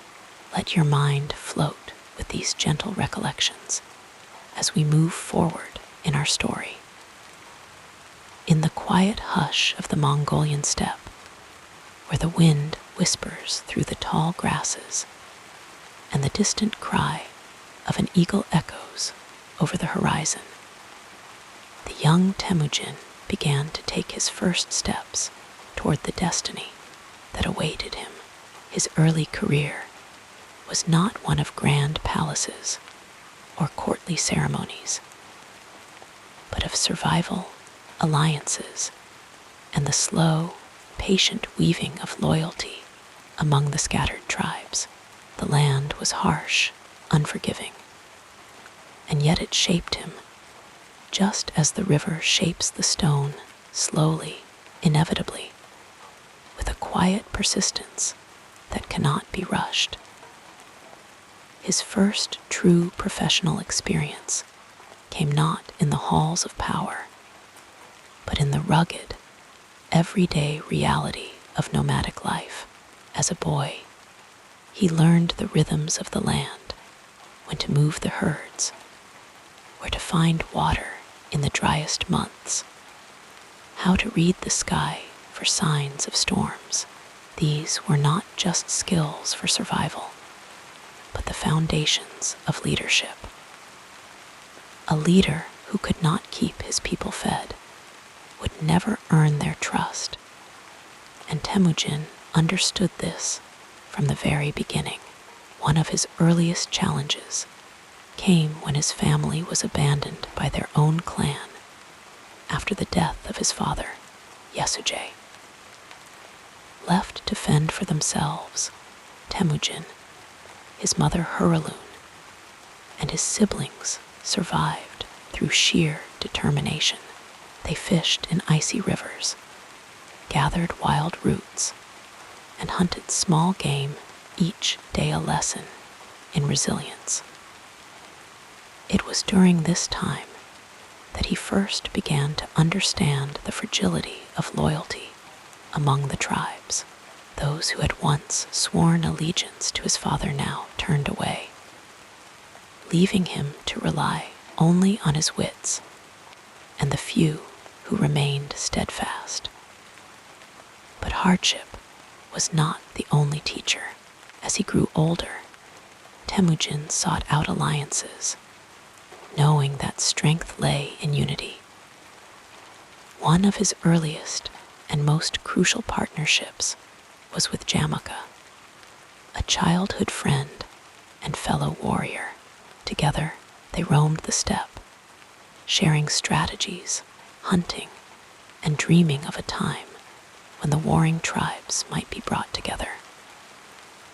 Their bond was strong, forged in shared struggles, but like so many alliances of the time, it would later be tested by ambition and the shifting winds of fate. Another key figure in his early rise was Togrul, the Khan of the powerful Karait tribe. Togrul had been an ally of Temujin's father, and the young warrior sought his protection and guidance. With Togrul's support, Temujin began to gather followers, warriors who saw in him a leader who could bring order to the chaos of the steppe. But even this alliance was not without its challenges. The politics of the tribes were intricate, a delicate dance of favors and betrayals, and Temujin had to navigate them with care. One of his first major contributions to the world of the steppe was his innovative approach to leadership. Unlike many tribal khans who ruled by fear or inherited privilege, Temujin rewarded loyalty and merit. He promoted warriors based on skill rather than birthright, a radical idea in a society where lineage often dictated rank. This earned him fierce devotion from those who served under him, men who knew their efforts would be recognized and rewarded. Slowly, word spread here was a leader unlike any other, one who valued ability over bloodline. The historical context of this time was one of constant upheaval. The Mongolian plateau was a patchwork of rival clans, each vying for dominance, each wary of the others. Raids and counter-raids were common, and trust was a rare commodity. Yet Temujin saw beyond the endless cycle of vengeance. He understood that true power lay not in destroying rivals, but in bringing them together under a shared vision. This was his great insight that unity, not conquest, was the path to lasting strength. His early military campaigns were small but significant. He organized his followers into disciplined units, blending the traditional tactics of mounted archery with new strategies of coordination and communication. Messengers on swift horses carried orders across vast distances, allowing his forces to move with surprising speed. He also began to integrate defeated enemies into his ranks, offering them a place in his growing confederation rather than slaughtering them, a policy that would later become a hallmark of his empire. But the road was not smooth. There were setbacks, moments when his ambitions seemed impossible. One of the most trying periods came when Jamaka, his once close friend, turned against him. The two had grown apart, their visions of the future diverging, until finally they found themselves on opposite sides of a bitter conflict. The Battle of Dalin Baljut, fought beneath a brooding sky, was a turning point. Though Temujin suffered a defeat, he did not despair. Instead, he learned studying Jamaka's tactics, understanding his own mistakes, and preparing for the next encounter. Through it all, he relied on the wisdom of those around him. His mother Huraloon, ever a source of strength, reminded him of the importance of patience. His wife Bert, whom he had rescued from captivity early in their marriage, provided counsel and stability, and his growing circle of trusted commanders, men like Subutai and Jeeb, brought their own talents to his cause. Each played a role in shaping the leader he was becoming. By the time Temujin was in his late 20s, he had begun to unite the scattered tribes under his banner. In 1206, at a great Kurultai, a gathering of the tribes, he was proclaimed Ghengis Kahn, the universal ruler. It was the culmination of years of struggle, a moment when the boy who had once scraped for survival stood as the leader of a new nation. And yet, even in triumph, he did not forget the lessons of his early years. He knew that power, once gained, must be nurtured carefully, like a fire in the wind. The empire he built would be vast, stretching across continents. But its foundations lay in those quiet, early days in the alliances forged, the hardships endured, and the slow, patient work of bringing people together. Now, as the fire burns low and the night deepens, let these stories settle softly in your mind. Picture the endless steppe, the stars above, the whisper of the wind carrying the echoes of history, the struggles and triumphs of Ghengis Khan's early years fade into the quiet of the night. A gentle lullaby of perseverance and vision. The world sleeps, and so too may you, wrapped in the warmth of these distant memories, carried on the breath of the wind, drifting like clouds across the evening sky. We now move to the next part of this calming life story. Ghengis Khan's rise to power was only the beginning. From that moment in 1206, when the tribes bowed before him as the universal ruler, he set forth on a path that would reshape the world. But his methods were not merely those of a conqueror. They were the careful, deliberate strokes of a leader who understood the value of unity, adaptability, and vision. His empire would stretch farther than any before it, yet its strength lay not just in military might, but in the way he wove together the people, cultures, and lands under his rule. One of his earliest and most enduring contributions was the reorganization of the Mongol tribes into a disciplined, cohesive force. The fractious clans that had once warred among themselves now answered to a single command, bound by a new legal code known as the Yasa. These laws were not harsh for the sake of cruelty, but precise, ensuring loyalty, order, and fairness.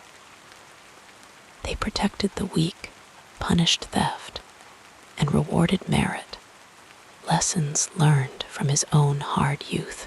The Yasa was more than a set of rules. It was the foundation of a society where a man's worth was measured by his deeds, not his birth. The Mongol army, too, was unlike any other. Its strength lay in its mobility, its ability to move swiftly across vast distances, as though carried by the wind itself. The warriors, mounted on hardy steppe ponies, could cover ground with breathtaking speed, striking where least expected. Each soldier was trained from childhood in the arts of horsemanship and archery, able to shoot with deadly accuracy, even at full gallop. But it was not just skill that made them formidable. It was their discipline, their ability to act as a single, unstoppable force. Ghengis Khan instilled in them a loyalty that went beyond fear, a belief in their shared destiny. Conquest followed, but it was never mindless destruction. Cities that surrendered without resistance were often spared, their people integrated into the growing empire. Those that resisted faced the full might of the Mongol war machine. But even then, the destruction served a purpose: to send a message, to ensure that others would think twice before defiance. Yet, for all the tales of terror, Ghengis Khan was also a master of psychological warfare. Knowing that fear alone could break an enemy's will before a single arrow was loosed beyond the battlefield, his rule brought innovations that would echo through history. He established the yam, a vast network of relay stations that spanned the empire, allowing messengers to ride fresh horses from one post to the next, carrying information at unprecedented speed. It was an early form of a postal system, a web of communication that bound distant lands together. Trade flourished under his reign as merchants traveled safely along the Silk Road, their caravans protected by Mongol peace. For the first time in centuries, goods, ideas, and cultures flowed freely between East and West, sowing the seeds of a connected world. One of his most remarkable traits was his willingness to learn from those he conquered. He did not dismiss the knowledge of settled civilizations, but absorbed it, employing scholars, engineers, and administrators from China, Persia, and beyond.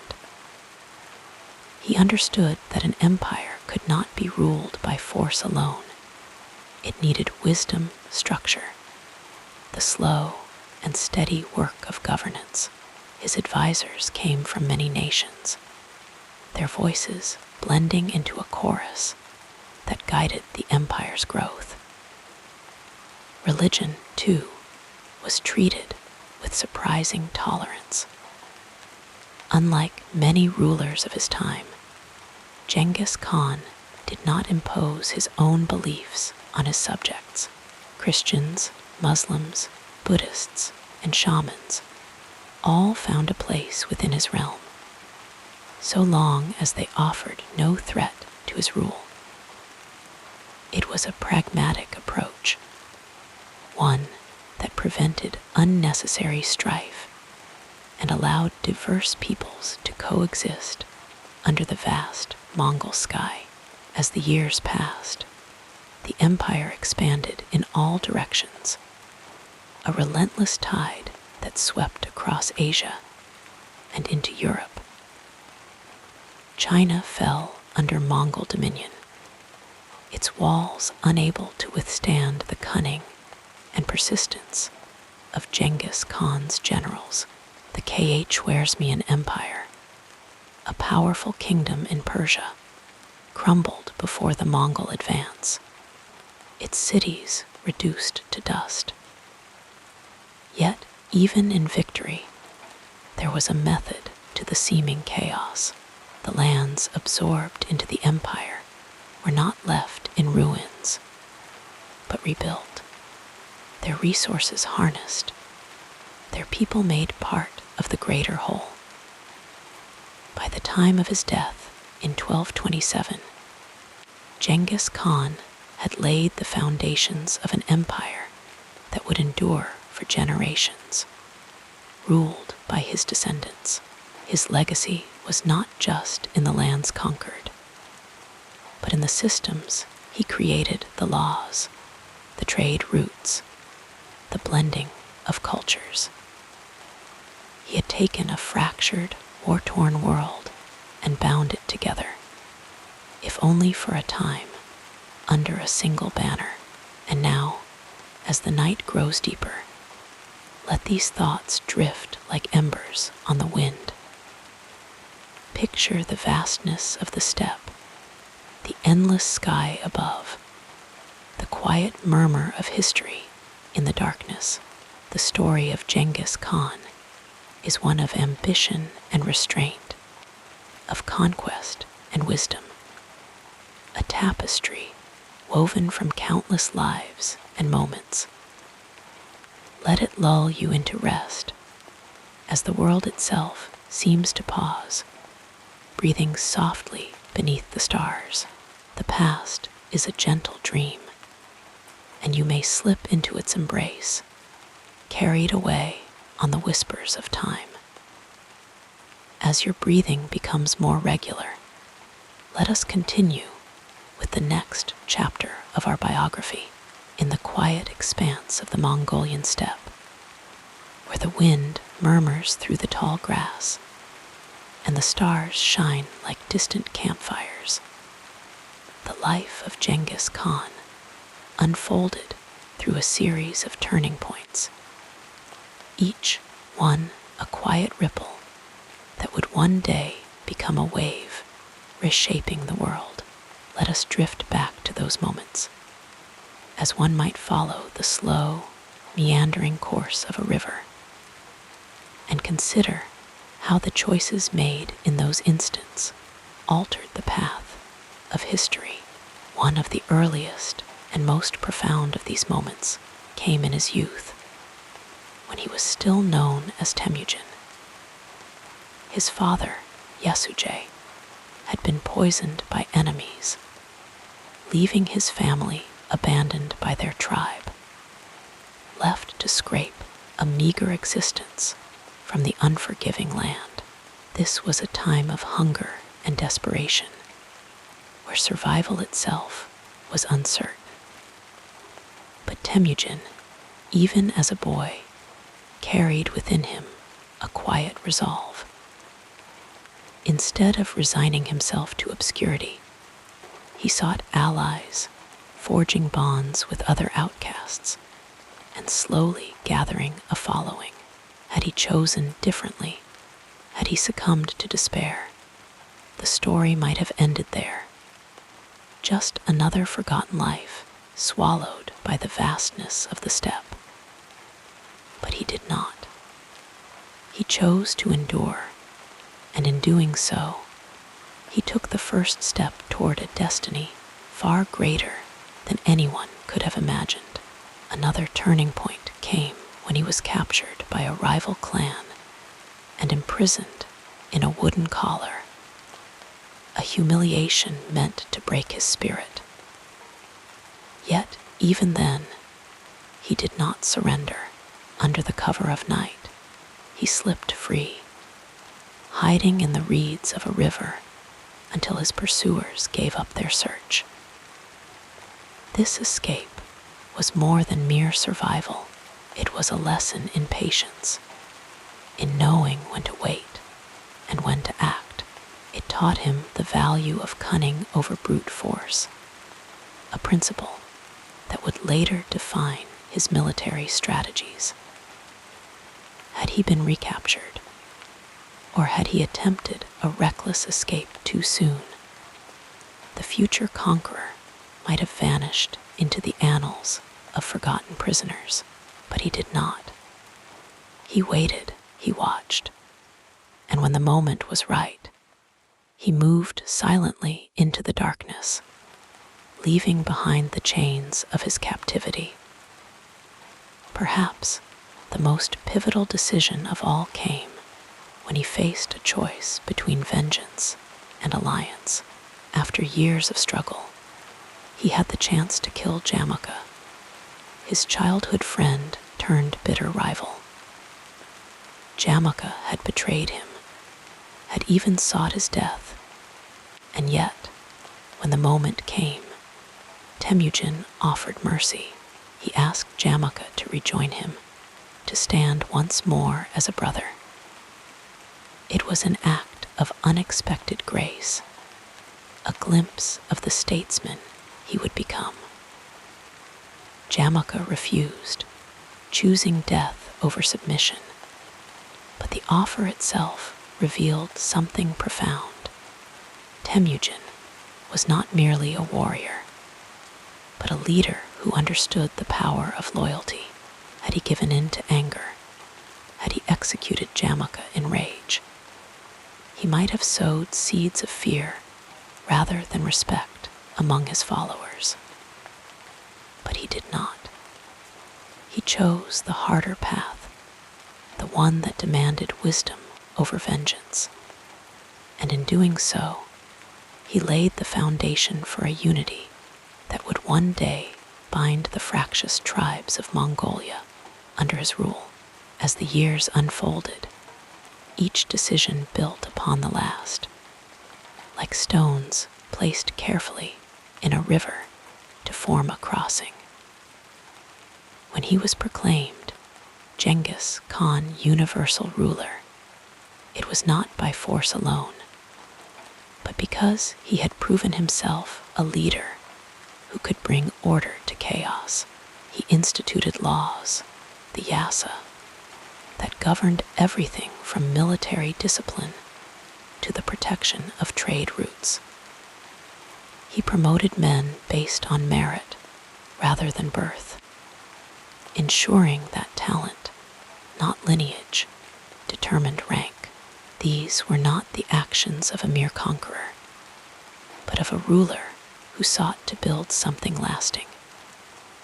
Had he ruled through fear alone, his empire might have crumbled at his death, torn apart by rebellion and infighting. But he did not. He chose to create systems, to weave the disparate threads of his conquests into a tapestry of governance, ensuring that his legacy would endure beyond his lifetime. And then came the great campaigns, the moments when the world itself seemed to shift beneath the hooves of Mongol horses. The invasion of the Khwarezmian Empire was one such turning point. What began as a trade dispute, a caravan of Mongol merchants slaughtered by a Khwarezmian governor, escalated into a war of annihilation. Ghengis Khan, ever the strategist, did not act rashly. He sent envoys seeking justice when they were killed in response. His retaliation was swift and total. Cities fell, not out of mere bloodlust, but as a calculated demonstration of the cost of defiance. Had he chosen to overlook the insult, to turn away from the provocation, the Mongols might never have ventured so far west. But he did not. He chose to answer betrayal with overwhelming force, and in doing so, he set in motion the expansion of an empire that would stretch from the Pacific to the Mediterranean. Even in his final years, as death approached like a shadow lengthening across the plains, his choices continued to shape the future. He divided his empire among his sons, ensuring a smooth transition of power. But he also left behind a vision, a world united under Mongol rule, where trade flourished and cultures mingled. Had he clung to power until his last breath, had he neglected to plan for what came after, the empire might have fractured into warring fragments. But he did not. He chose to prepare, to think beyond his own life, and in doing so, he gave his descendants the tools to carry his legacy forward. Now, as the night deepens and the stars wheel slowly overhead, consider how easily it might have been otherwise. What if Temujin had never escaped his captors? What if he had let vengeance consume him? What if he had ruled only by the sword, leaving no laws, no systems, no vision for the future? The world would have been a different place, quieter perhaps, less connected, its history unfolding along gentler lines. But that is not the path he took. And so we return to the steppe, to the whispering grass and the endless sky, where the echoes of those choices still linger. The rise of Ghengis Khan was not inevitable. It was built, moment by moment, decision by decision, each one a quiet turning point that led in time to the creation of an empire. And as you drift toward sleep, let these reflections settle softly in your mind, like dust upon the wind, reminding you that even the greatest stories are woven from small, deliberate threads. The past is peaceful now, its battles long since stilled, its lessons resting gently in the cradle of memory. Close your eyes and let the quiet of history carry you into dreams. The calming story continues as we gently examine what happened next in this remarkable journey. The life of Ghengis Khan, like all lives, was shaped not just by battles and conquests, but by the quiet, intimate bonds he formed with those around him. His relationships, built on loyalty, love, and sometimes pain, were the unseen threads that held his world together. Let us drift back to those early days when he was still Temujin, a boy on the harsh steppe, learning the weight of trust and the warmth of companionship. From the beginning, there was Bert, his first and most enduring love. She was more than a wife. She was his partner in every sense. Their marriage, arranged in childhood, became a union of deep respect and shared purpose when she was kidnapped by the Merkit tribe. Temujin did not hesitate. He rallied his allies, risking everything to bring her home. That act alone revealed the strength of his devotion. Later, even as he took other wives, Bert remained his equal, advising him, bearing his heirs, and standing beside him as his empire grew. She was the steady flame in his life, a reminder of home, even as he rode to the edges of the known world. But love was not the only force that shaped him. There was Jamaka, his childhood and his blood brother. They ran together as boys, swore oaths under the open sky, and promised to stand by one another, no matter what. Yet, as often happens, time and ambition pulled them apart. Jamaka could not accept Temujin's rise, and their friendship soured into rivalry. The betrayal cut deep, for nothing wounds like the turning of a brother. In the end, Jamaka was defeated, and Temujin, though victorious, did not rejoice. He offered mercy, but Jamaka chose death, leaving behind only the ghost of what had once been an unbreakable bond. That loss lingered, a quiet sorrow beneath the triumphs. Family, too, played its part. His mother, Holun, was his first teacher, the one who taught him survival when the world seemed bent on their destruction. She gathered roots when there was no meat, stitched torn clothes with steady hands, and whispered courage into his young heart. Even as a grown man, he sought her counsel, for her wisdom ran as deep as the rivers of the steppe. And then there were his sons, Jachai, Chagatai, Urjadai, Talyui, each carrying a piece of his legacy. They were not always harmonious. Rivalry flickered between them, especially over succession. Yet he guided them, not just as a conqueror, but as a father, knowing that the empire would only endure if they stood together. Among his companions, few were as steadfast as Subutai, the general who became his right hand. Their bond was one of mutual trust, forged in countless battles. Subutai understood Temujin's mind as though it were his own, executing strategies with precision and loyalty.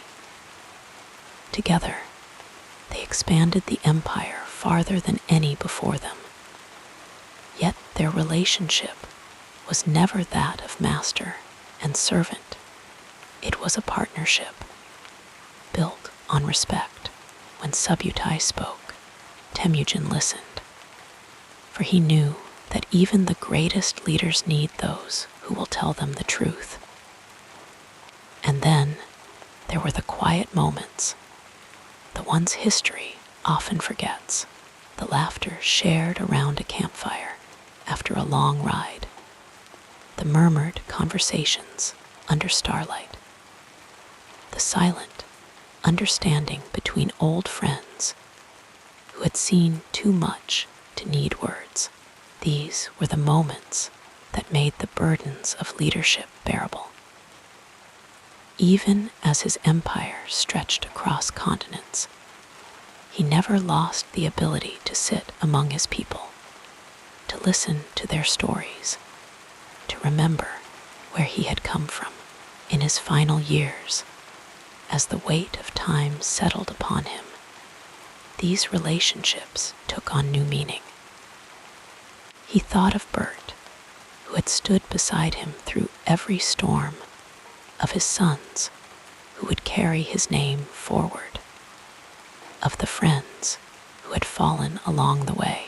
He had built an empire, yes, but he had also built a life, one woven with the threads of love, loyalty, and sometimes loss. And now, as the night grows deeper and the wind sighs across the plains, let these quiet connections lull you into rest, for even the greatest conquerors were, in the end, simply human, shaped by the hearts they held close. The past is soft now, its edges blurred by time, its lessons whispered rather than shouted. Close your eyes and let the warmth of these bonds carry you into sleep, where dreams stretch as endless as the steppe itself. Allow yourself to sink deeper into comfort as we explore the next phase of this soothing biography. In the quiet hours of the morning, when the first pale light brushed the horizon, Ghengis Kahn would often rise before his camp stirred. There was a stillness in these moments, a private world where he could breathe deeply of the crisp air, feeling the earth beneath him as he had in his youth. He would walk slowly, his boots whispering through the dew-laden grass, his hands occasionally reaching out to touch the low branches of birch trees, their leaves trembling in the dawn breeze. This was his time, not for planning battles or issuing decrees, but simply for being. He had always been a man who cherished the land, not just as territory to be conquered, but as something alive, something sacred. The rivers that carved their way through the valleys, the endless sea of grass that rippled under the wind, these were the things that grounded him. Even in the height of his power, he would sometimes dismount his horse and kneel, pressing his palms to the soil, as if listening for its secrets. To him, the earth was not just something to be ruled over. It was an old friend, a silent witness to his life. And then there was Bert, his first and most trusted companion. Their bond had been forged in the fires of hardship, from the days when he was just Temujin, a boy with no certainty of tomorrow. She had been stolen from him once, and he had crossed deserts and fought armies to bring her back. That ordeal had deepened something between them, a quiet understanding that no words could fully capture. Even in later years, when he had other wives, as was the custom, Bert remained his equal in ways that mattered most.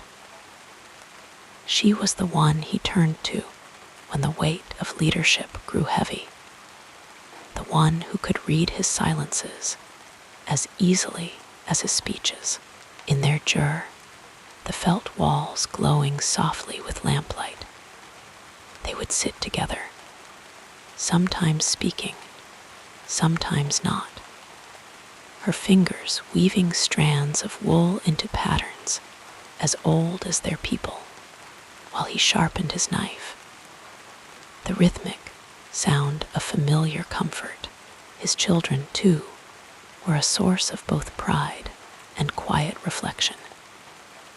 He watched them grow, each carrying pieces of him, Jachai with his restless spirit, Chagatai with his sharp tongue, Urjade with his easy laughter, Talyui with his quiet intensity.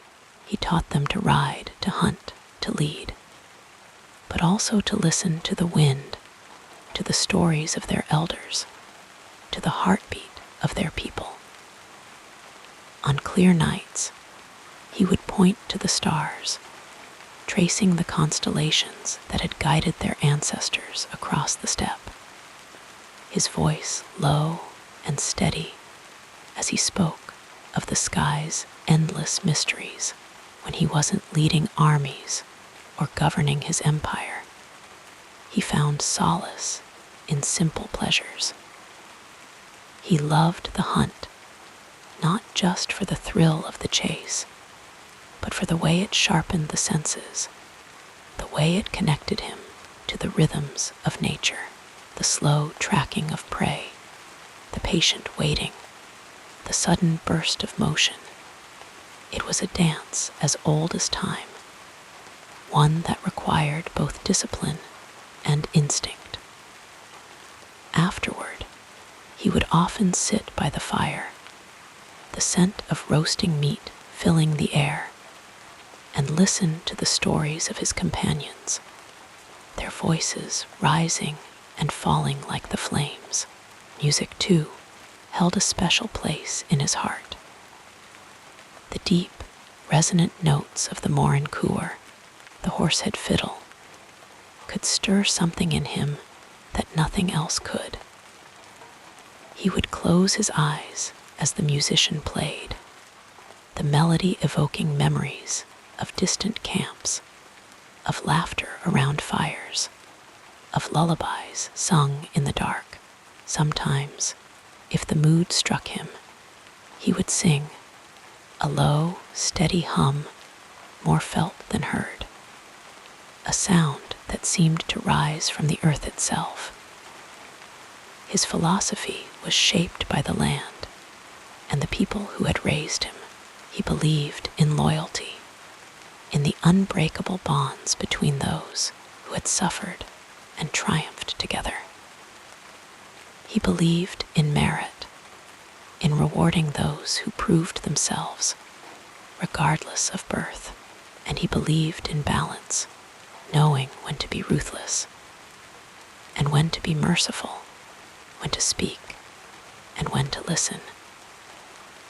These were not just strategies for rule. They were lessons learned from a life lived fully, from years of observing the world in all its complexity. As the years passed, he found himself returning more and more to the rituals of his youth. The offering of milk to the sky, the whispered prayers to the spirits of the land, the small, everyday acts of gratitude that kept him rooted.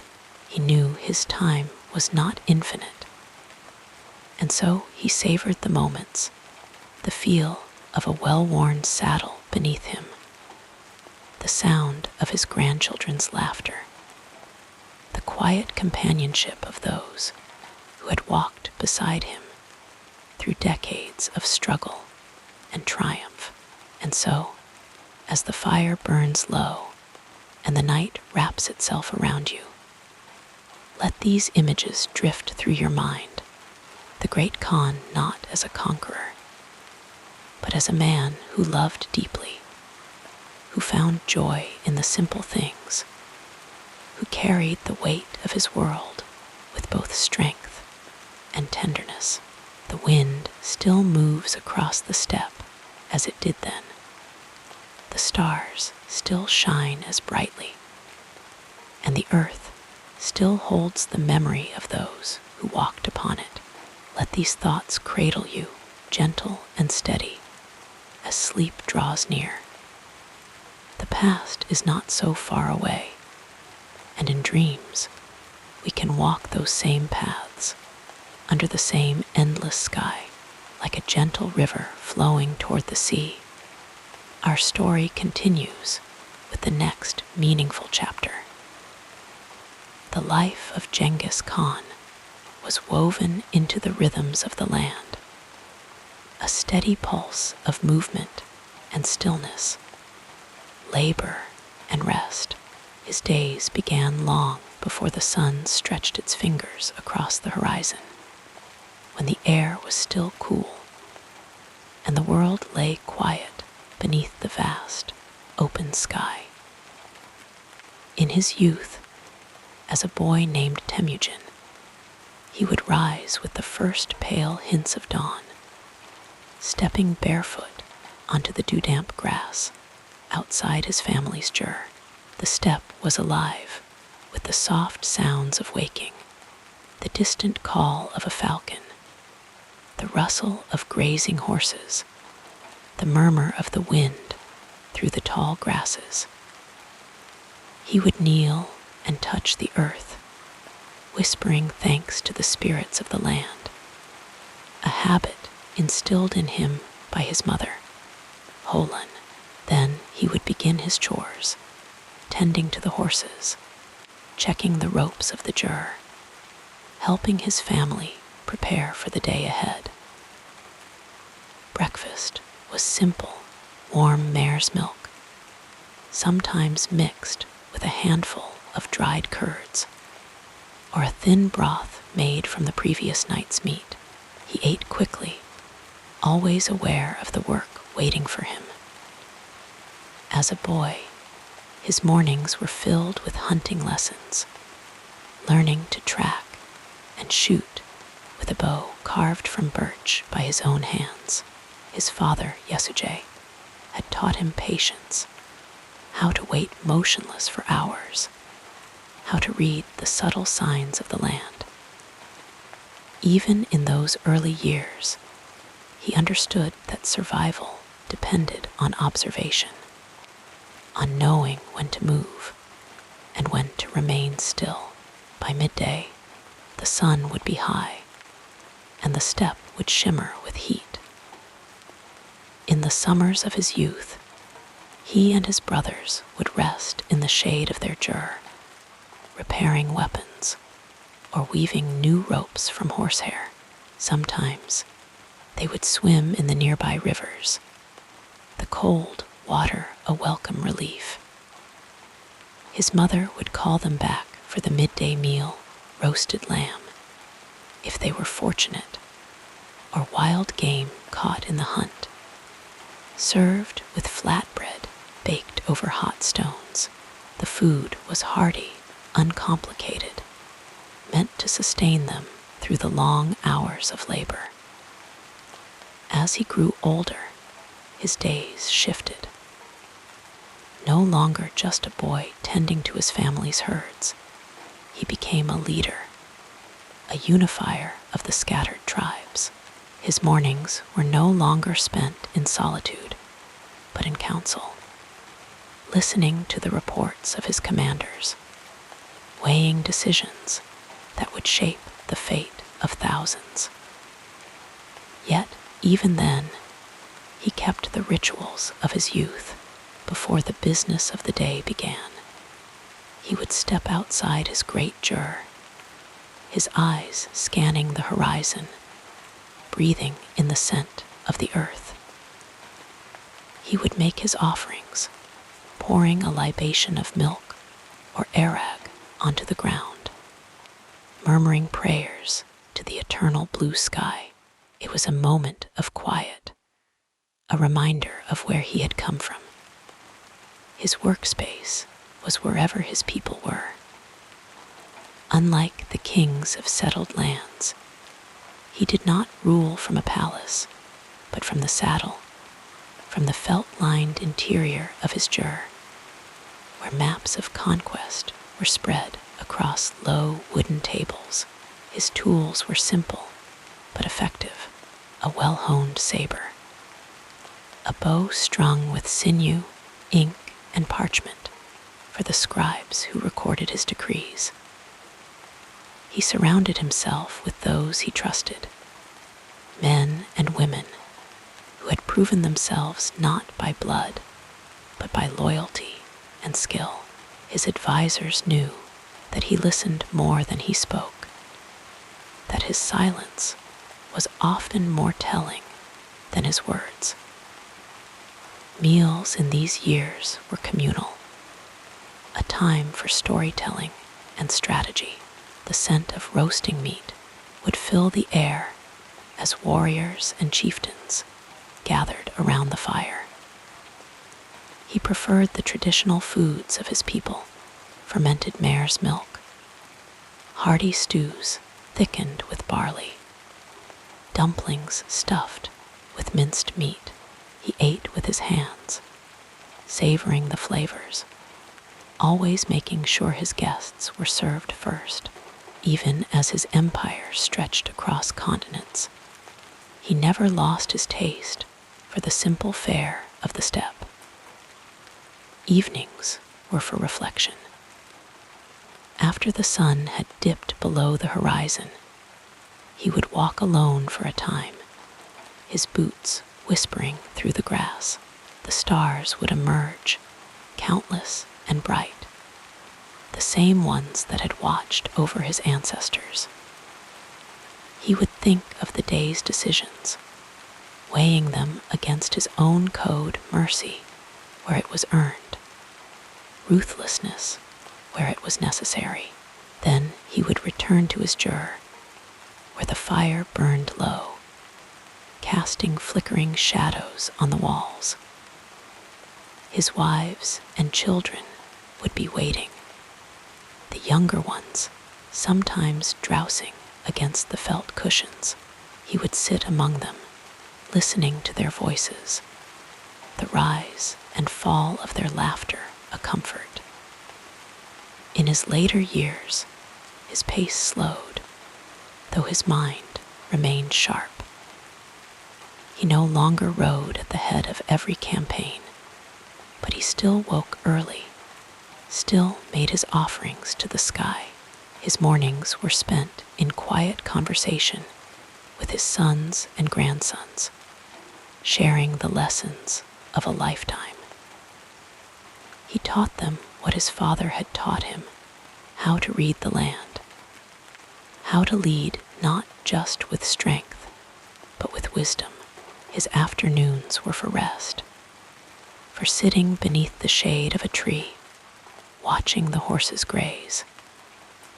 Sometimes he would doze, lulled by the warmth of the sun, the distant hum of insects. At night, he slept as he always had, on a simple bed of furs, the weight of his years settling into his bones.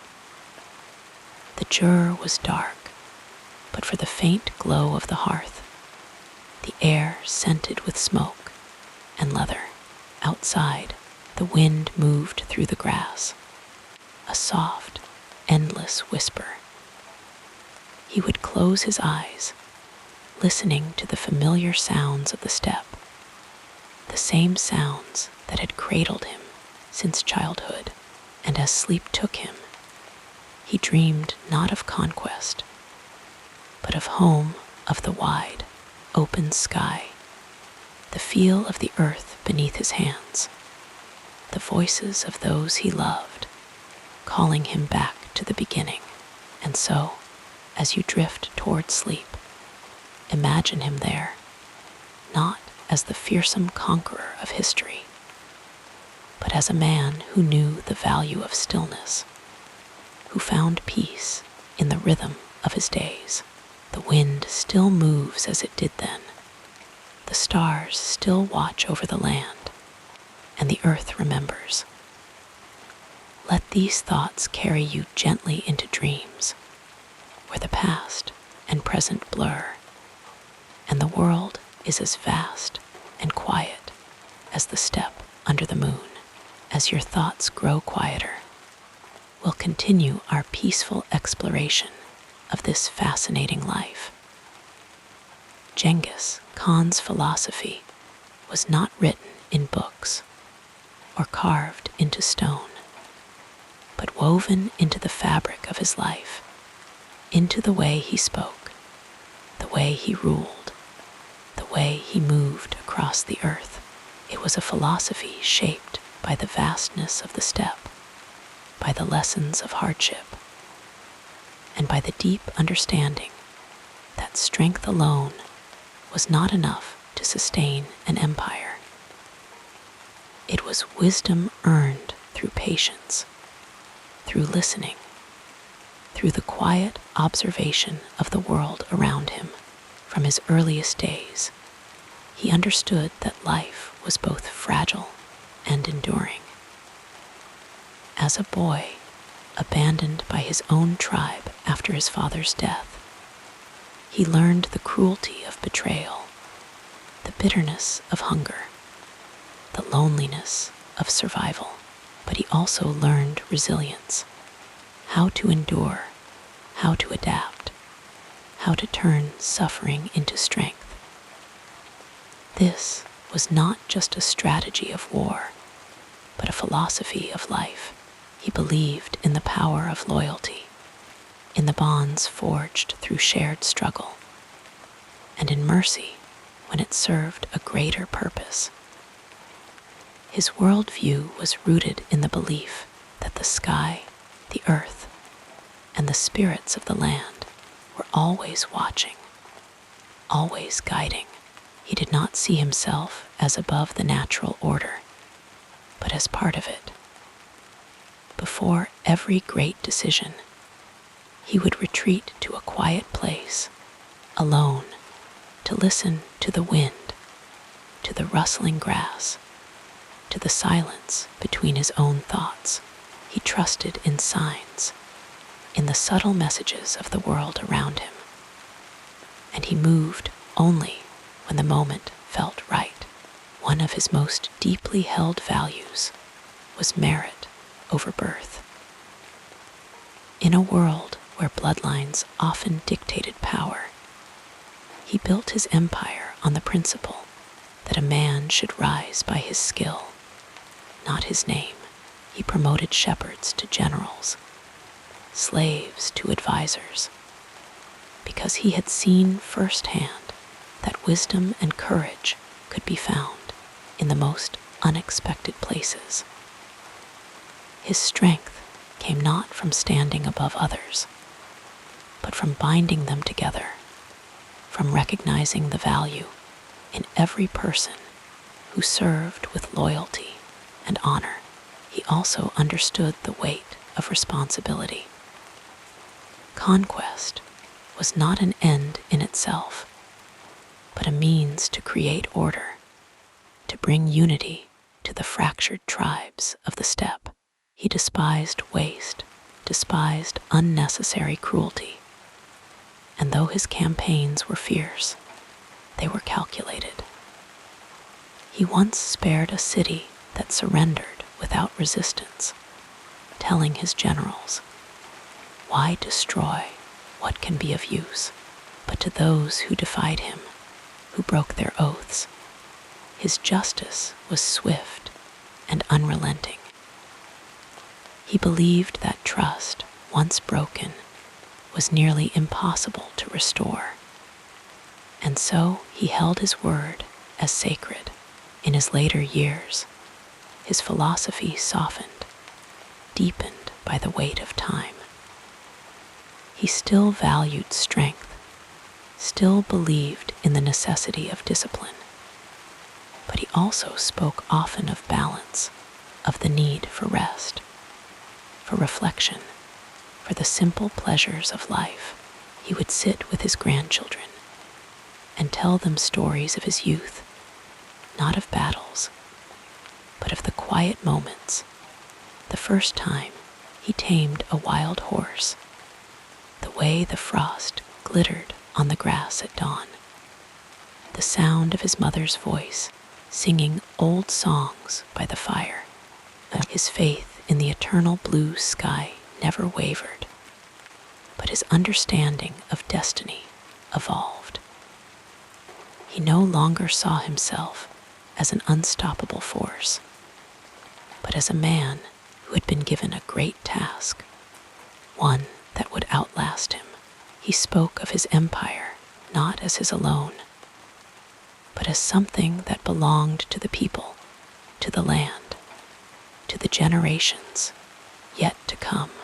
And so, as you drift toward sleep, imagine him not as a conqueror, but as a thinker, a philosopher of the open plains, a man who understood the weight of power, the value of mercy, the necessity of both strength and stillness.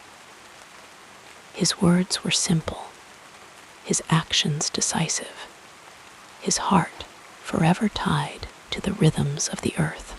The wind that carried his banners still whispers across the steppe, the same wind that once stirred the grass beneath his feet. And in that quiet, timeless space between waking and dreaming, his lessons remain not as commands, but as gentle reminders of how to live with purpose, with wisdom, and with respect for the world that sustains us all.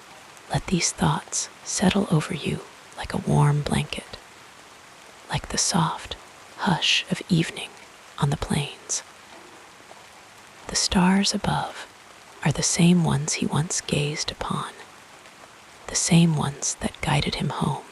And as sleep draws near, imagine the peace he found in the stillness, the quiet certainty that life, in all its complexity, is best lived with courage, with humility, and with an open heart. The night cradles you now, just as it cradled him, and the world feels vast, yet gentle, as you drift into dreams. With each breath becoming slower and deeper, let us turn to another aspect of this soothing story. The story of Ghengis Kahn is not just one of triumph, but of struggle, of moments when the path ahead seemed impossible, when the weight of the world pressed down upon his shoulders. Even the greatest of men must face hardship, and his life was no exception. From his earliest days, the winds of adversity shaped him, carving patience and resilience into his spirit, teaching him lessons that would guide him through the darkest nights. Imagine him as a boy, young Temujin, not yet the conqueror, not yet the unifier of nations. His father, a chieftain, was poisoned by enemies, leaving the family abandoned by their tribe, cast out onto the harsh steppe to fend for themselves. The winters were cruel, the hunger relentless. There were nights when the cold gnawed at their bones, when the only sound was the whisper of snow against the felt walls of their shelter. Yet even then, he learned to endure. He learned that survival was not just about strength, but about cunning, about knowing when to retreat, when to wait, when to strike. One winter, when the game was scarce and the family's strength waned, his own brothers turned against him in frustration. He was bound, left in the open, his fate uncertain. But in that moment of betrayal, he did not despair. Instead, he watched, he waited, he listened to the rhythm of the land until an opportunity arose. He escaped, not through brute force, but through patience, through understanding the weaknesses of his bonds. That lesson stayed with him forever, that even when all seems lost, the mind must remain sharp, the spirit unbroken. Years later, when he sought to unite the scattered Mongol tribes, he faced not just the swords of his enemies, but the doubt of his own people. Many saw him as just another warlord, another fleeting power in the endless cycle of steppe conflicts. His closest ally, Jamaka, once a sworn brother, turned against him, leading armies to crush his growing influence. The battles were fierce, the losses heavy. There were moments when defeat seemed inevitable, but Ghengis Khan, still Temujin then, did not let despair take root. He studied his failures, learned from each retreat. He understood that true leadership was not just about winning battles, but about inspiring loyalty, about proving that his vision was greater than personal ambition.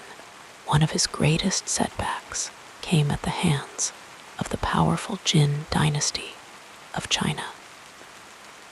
Early in his campaigns, he underestimated their fortified cities, their disciplined armies.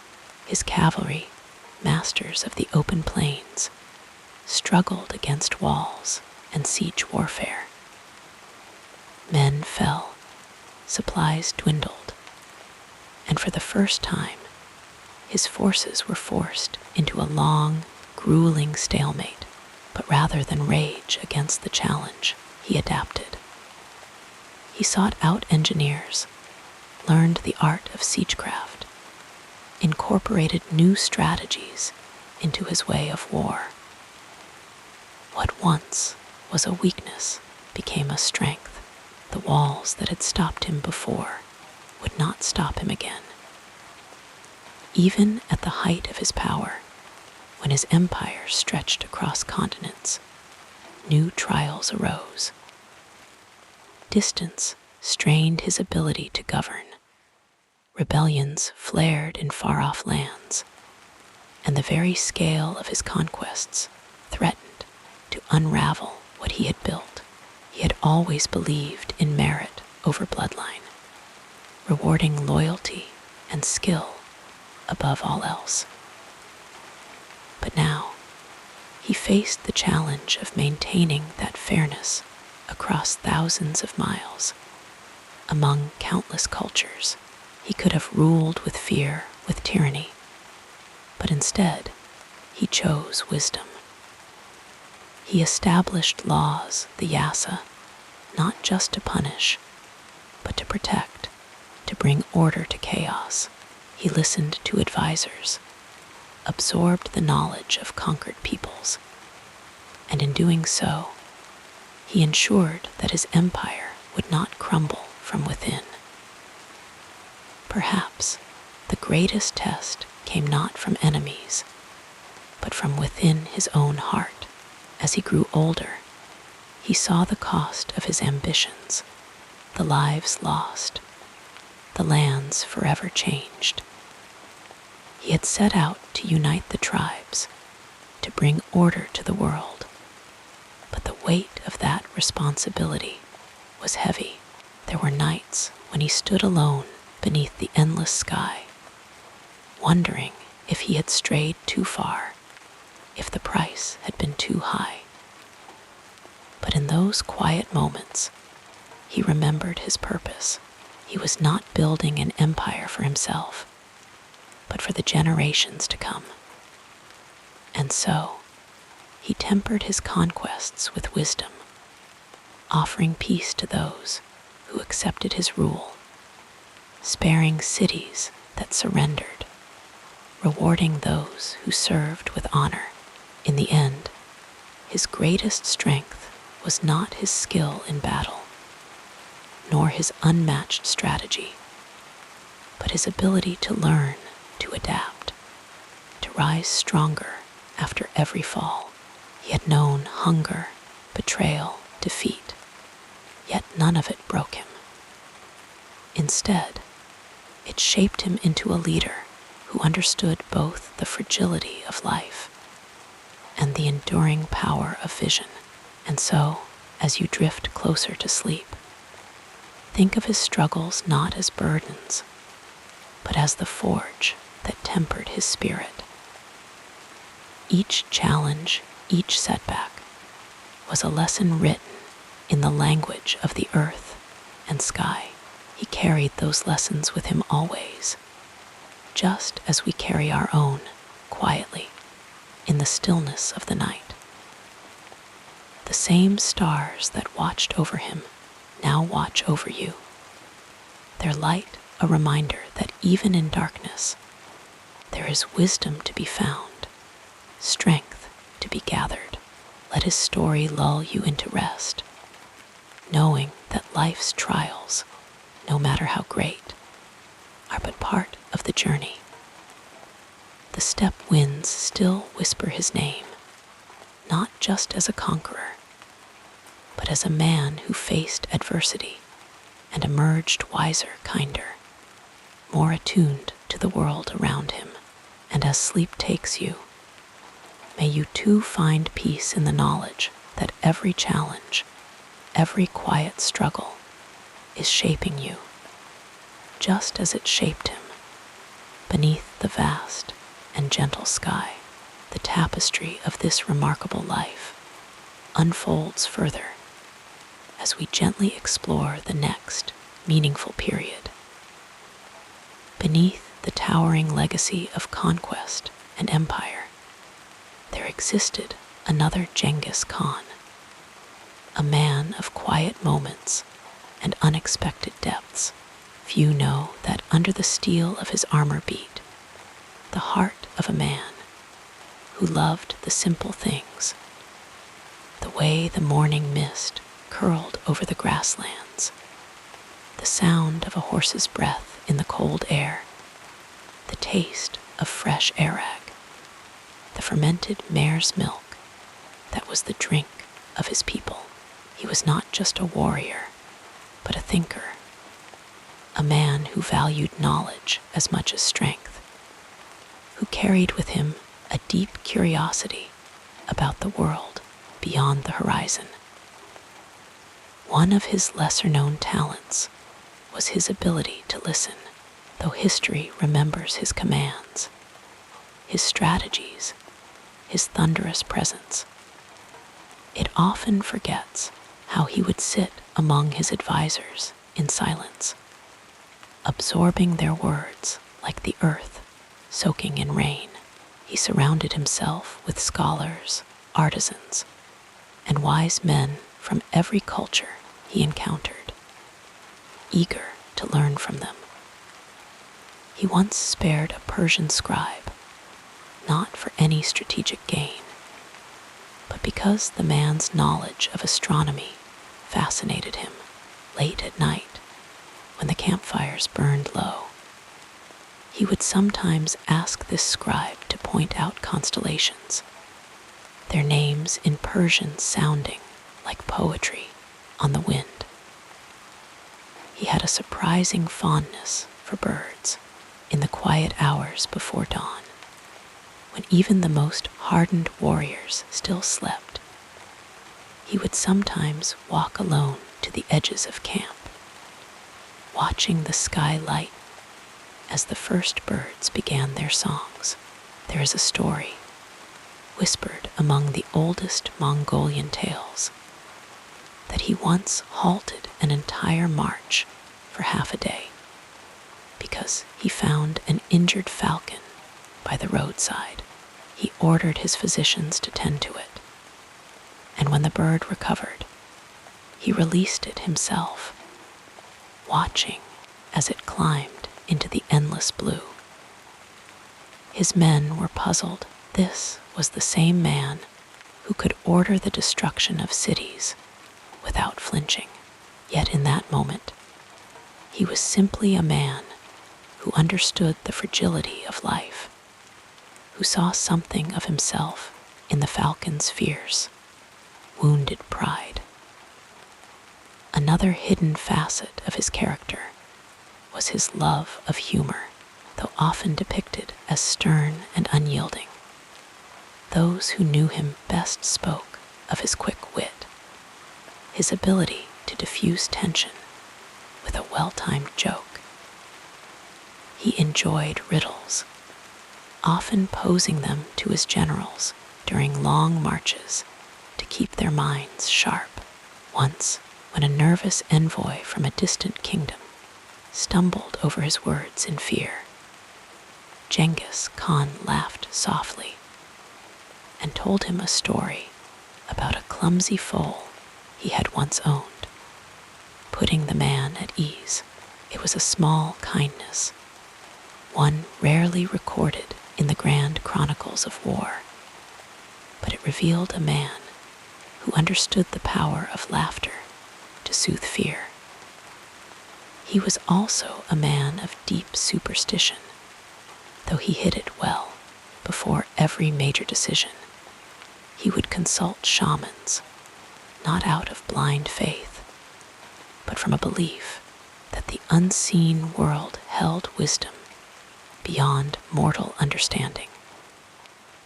He carried with him a small amulet, a simple thing of leather and bone, given to him by his mother when he was just a boy named Temujin. Though he commanded armies, though his name would one day shake the world, he never removed that amulet, as if it anchored him to the boy. He had once been the boy who had known hunger, loneliness, and the vast, open sky. Perhaps most surprising was his love of music.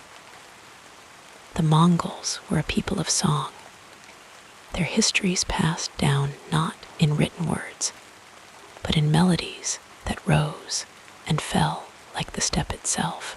Ghengis Khan was no singer, but he had a deep appreciation for those who were.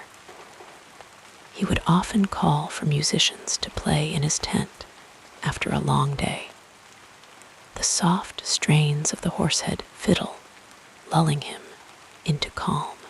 There were nights when he would sit with his eyes closed, letting the music carry him back to simpler times, before empires and destiny weighed upon him. He was a man of contradictions, ruthless yet merciful, conqueror yet scholar, feared yet deeply human.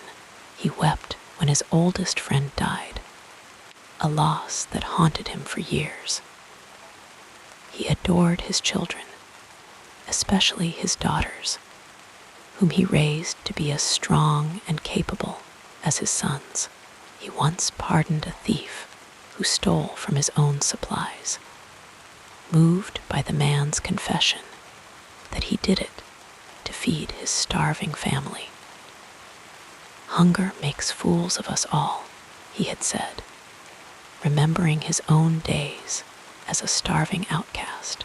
And so, as you drift toward sleep, imagine him not just as the legendary conqueror, but as a man who savored the quiet moments, who found joy in a falcon's flight, solace in music, wisdom in the stars.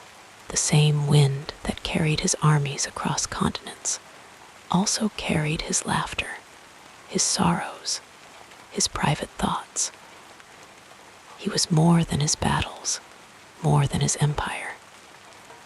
He was a man who, like all of us, sought meaning in the world around him, who carried his past gently, even as he shaped the future. Let these softer stories ease you into rest, like the slow, steady rhythm of a horse's gait across the plains. The night is vast, but it holds no fear, for even the greatest of men once looked up at these same stars and wondered, just as you do now. And as sleep takes you, May you remember that history is not just made in war and conquest, but in the quiet, human moments, the laughter, the kindness, the small acts of mercy that linger long after empires fade. The last thing he heard each night before sleep claimed him was the distant call of a night bird, the rustle of the grasslands, the soft murmur of the world turning beneath the stars. And now, so do you, as you settle more comfortably. Our narrative flows onward like soft moonlight across still waters. Picture, if you will, the vast expanse of the Mongolian steppe in the late 12th century, an endless sea of rolling grasslands where the horizon stretches forever.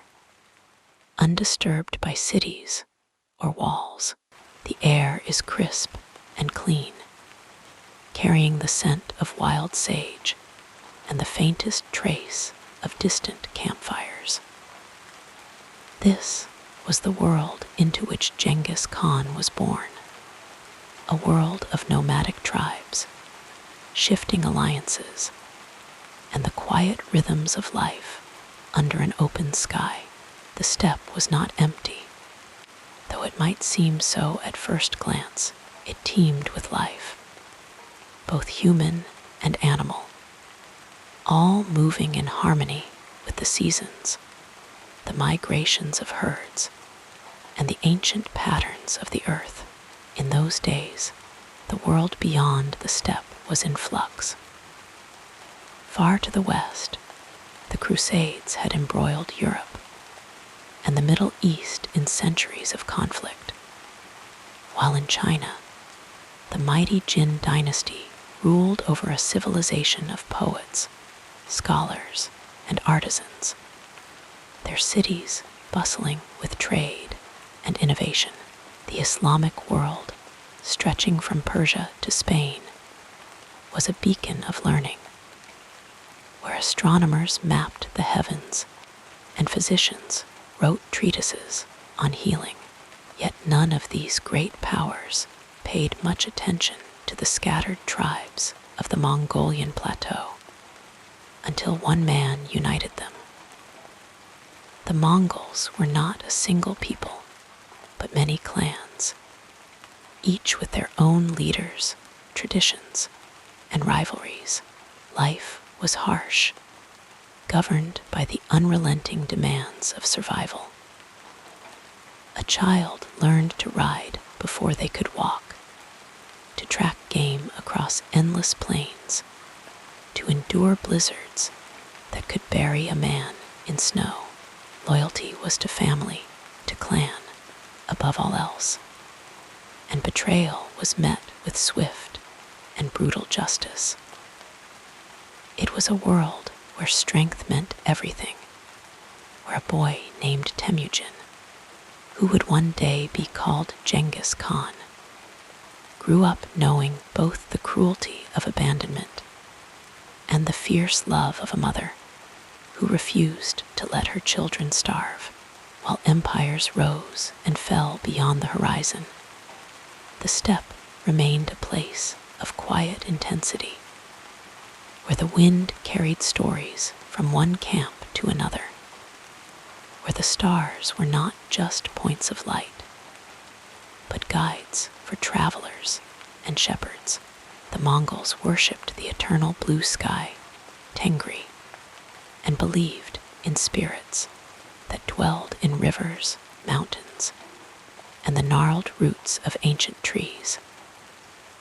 Their shamans spoke in riddles and visions, interpreting the will of the heavens, and their songs told of heroes long gone, of love and loss beneath the same endless sky. When Temujin was still young, the world was already shifting in ways no one could foresee. The Silk Road, that ancient network of trade routes linking east and west, had grown more treacherous. fractured by warring kingdoms and bandits who preyed on caravans. Merchants whispered of distant lands where silk was spun like spider webs, where spices could make a man's tongue burn with flavor, where gold flowed like rivers. But for the Mongols, such wealth was a distant dream, until their Khan taught them to reach for it. What made Genghis Khan different was not just his skill in battle, though that was formidable, but his ability to see beyond the old divisions of tribe and blood.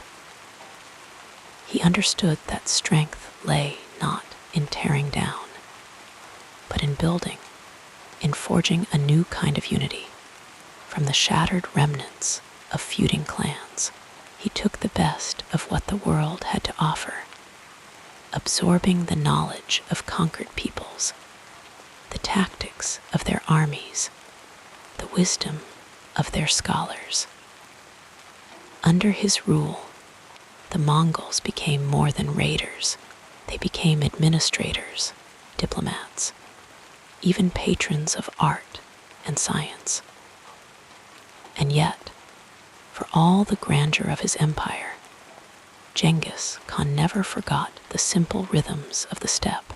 He still rose with the dawn to watch his horses graze, still found peace in the sound of a bowstring humming through the air, still gathered his family around the fire to share stories beneath the stars.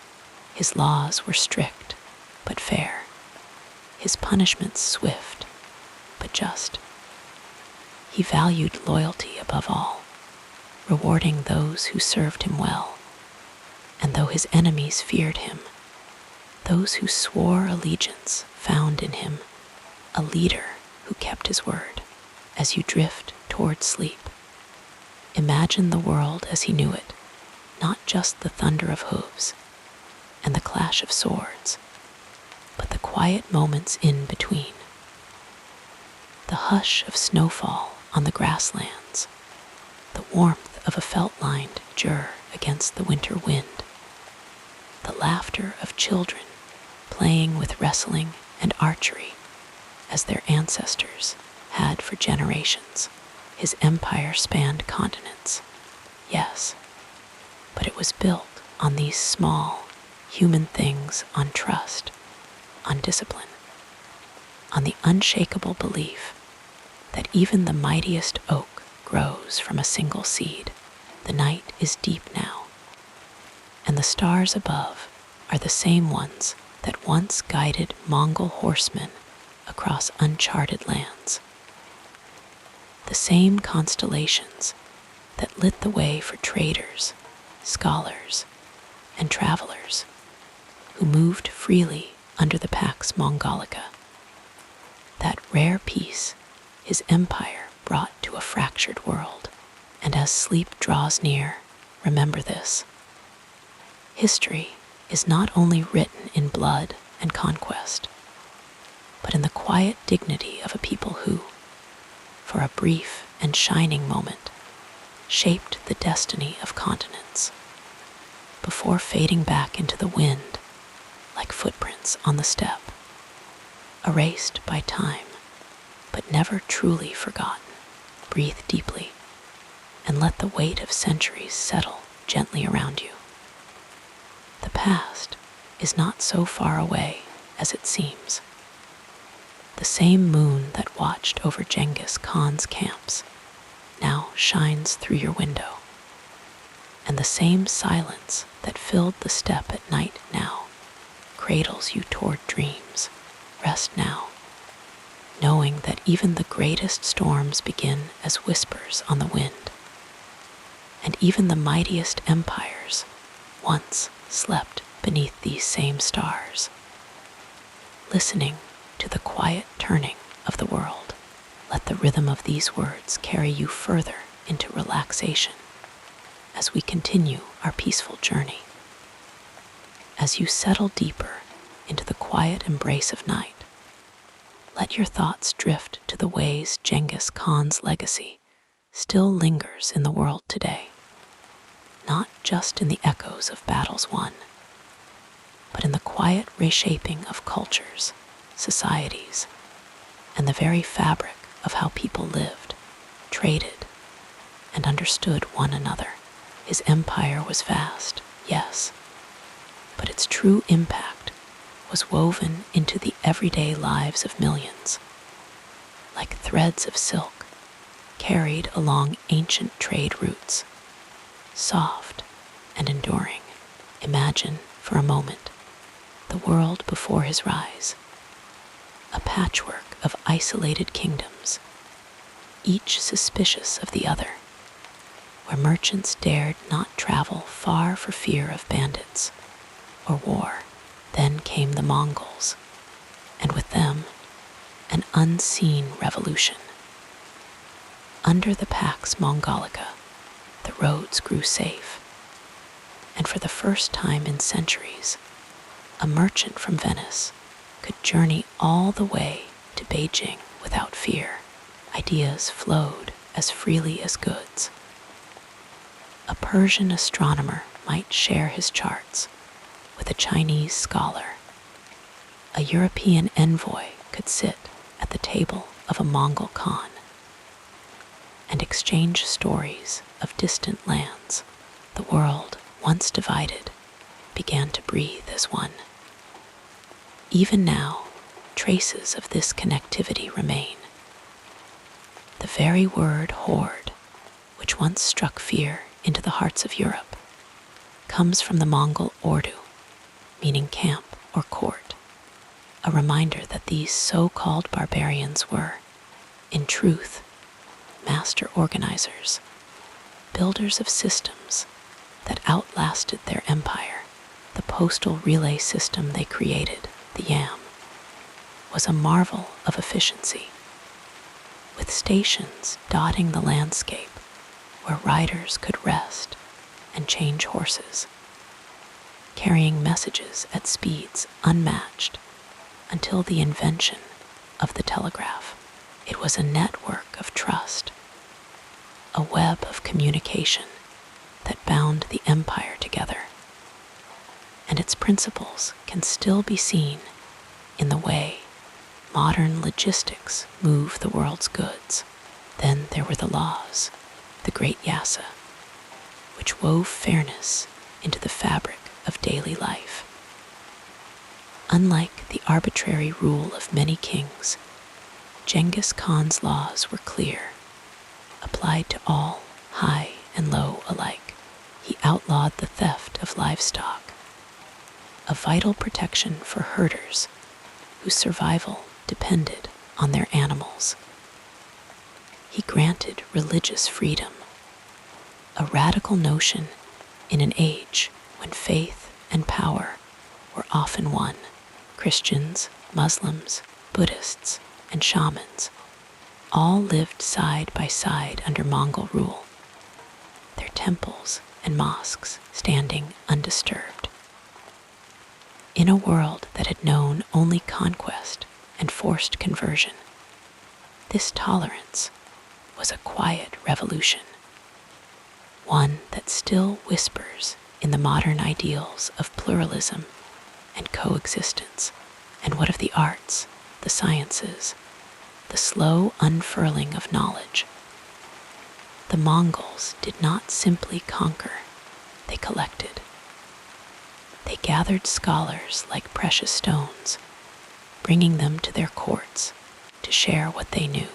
Rashid al-Din, a Persian historian, wrote his monumental compendium of chronicles under Mongol patronage, a work that wove together the histories of Turks, Mongols, Persians, and Chinese into a single tapestry.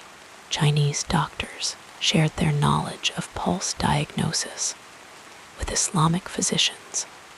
Persian mathematicians introduced new numerals to the East. In Karakoram, the Mongol capital, a silver tree crafted by a Parisian goldsmith once stood, its branches spouting wine mead, and rice liquor for all to drink, a symbol of the empire's thirst for the world's wonders. Yet perhaps the most enduring legacy lies in something harder to see, something woven into the very way people remember him.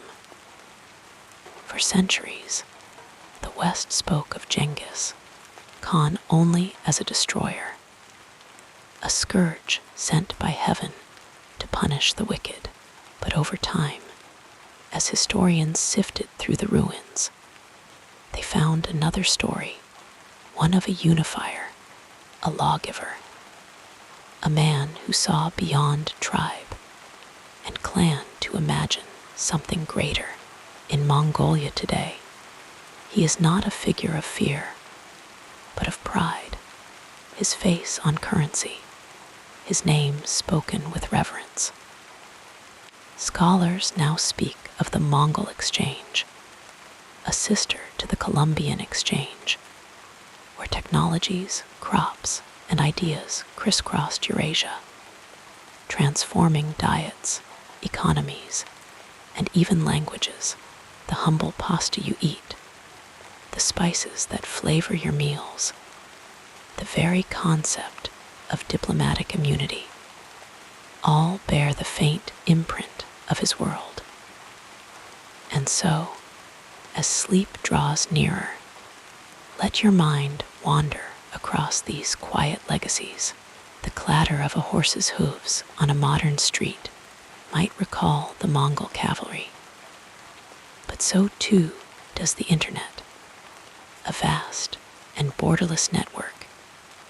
Echo the connected world they once built. The stars that guided their journeys still shine tonight, and the wind that carried their songs still rustles the grass.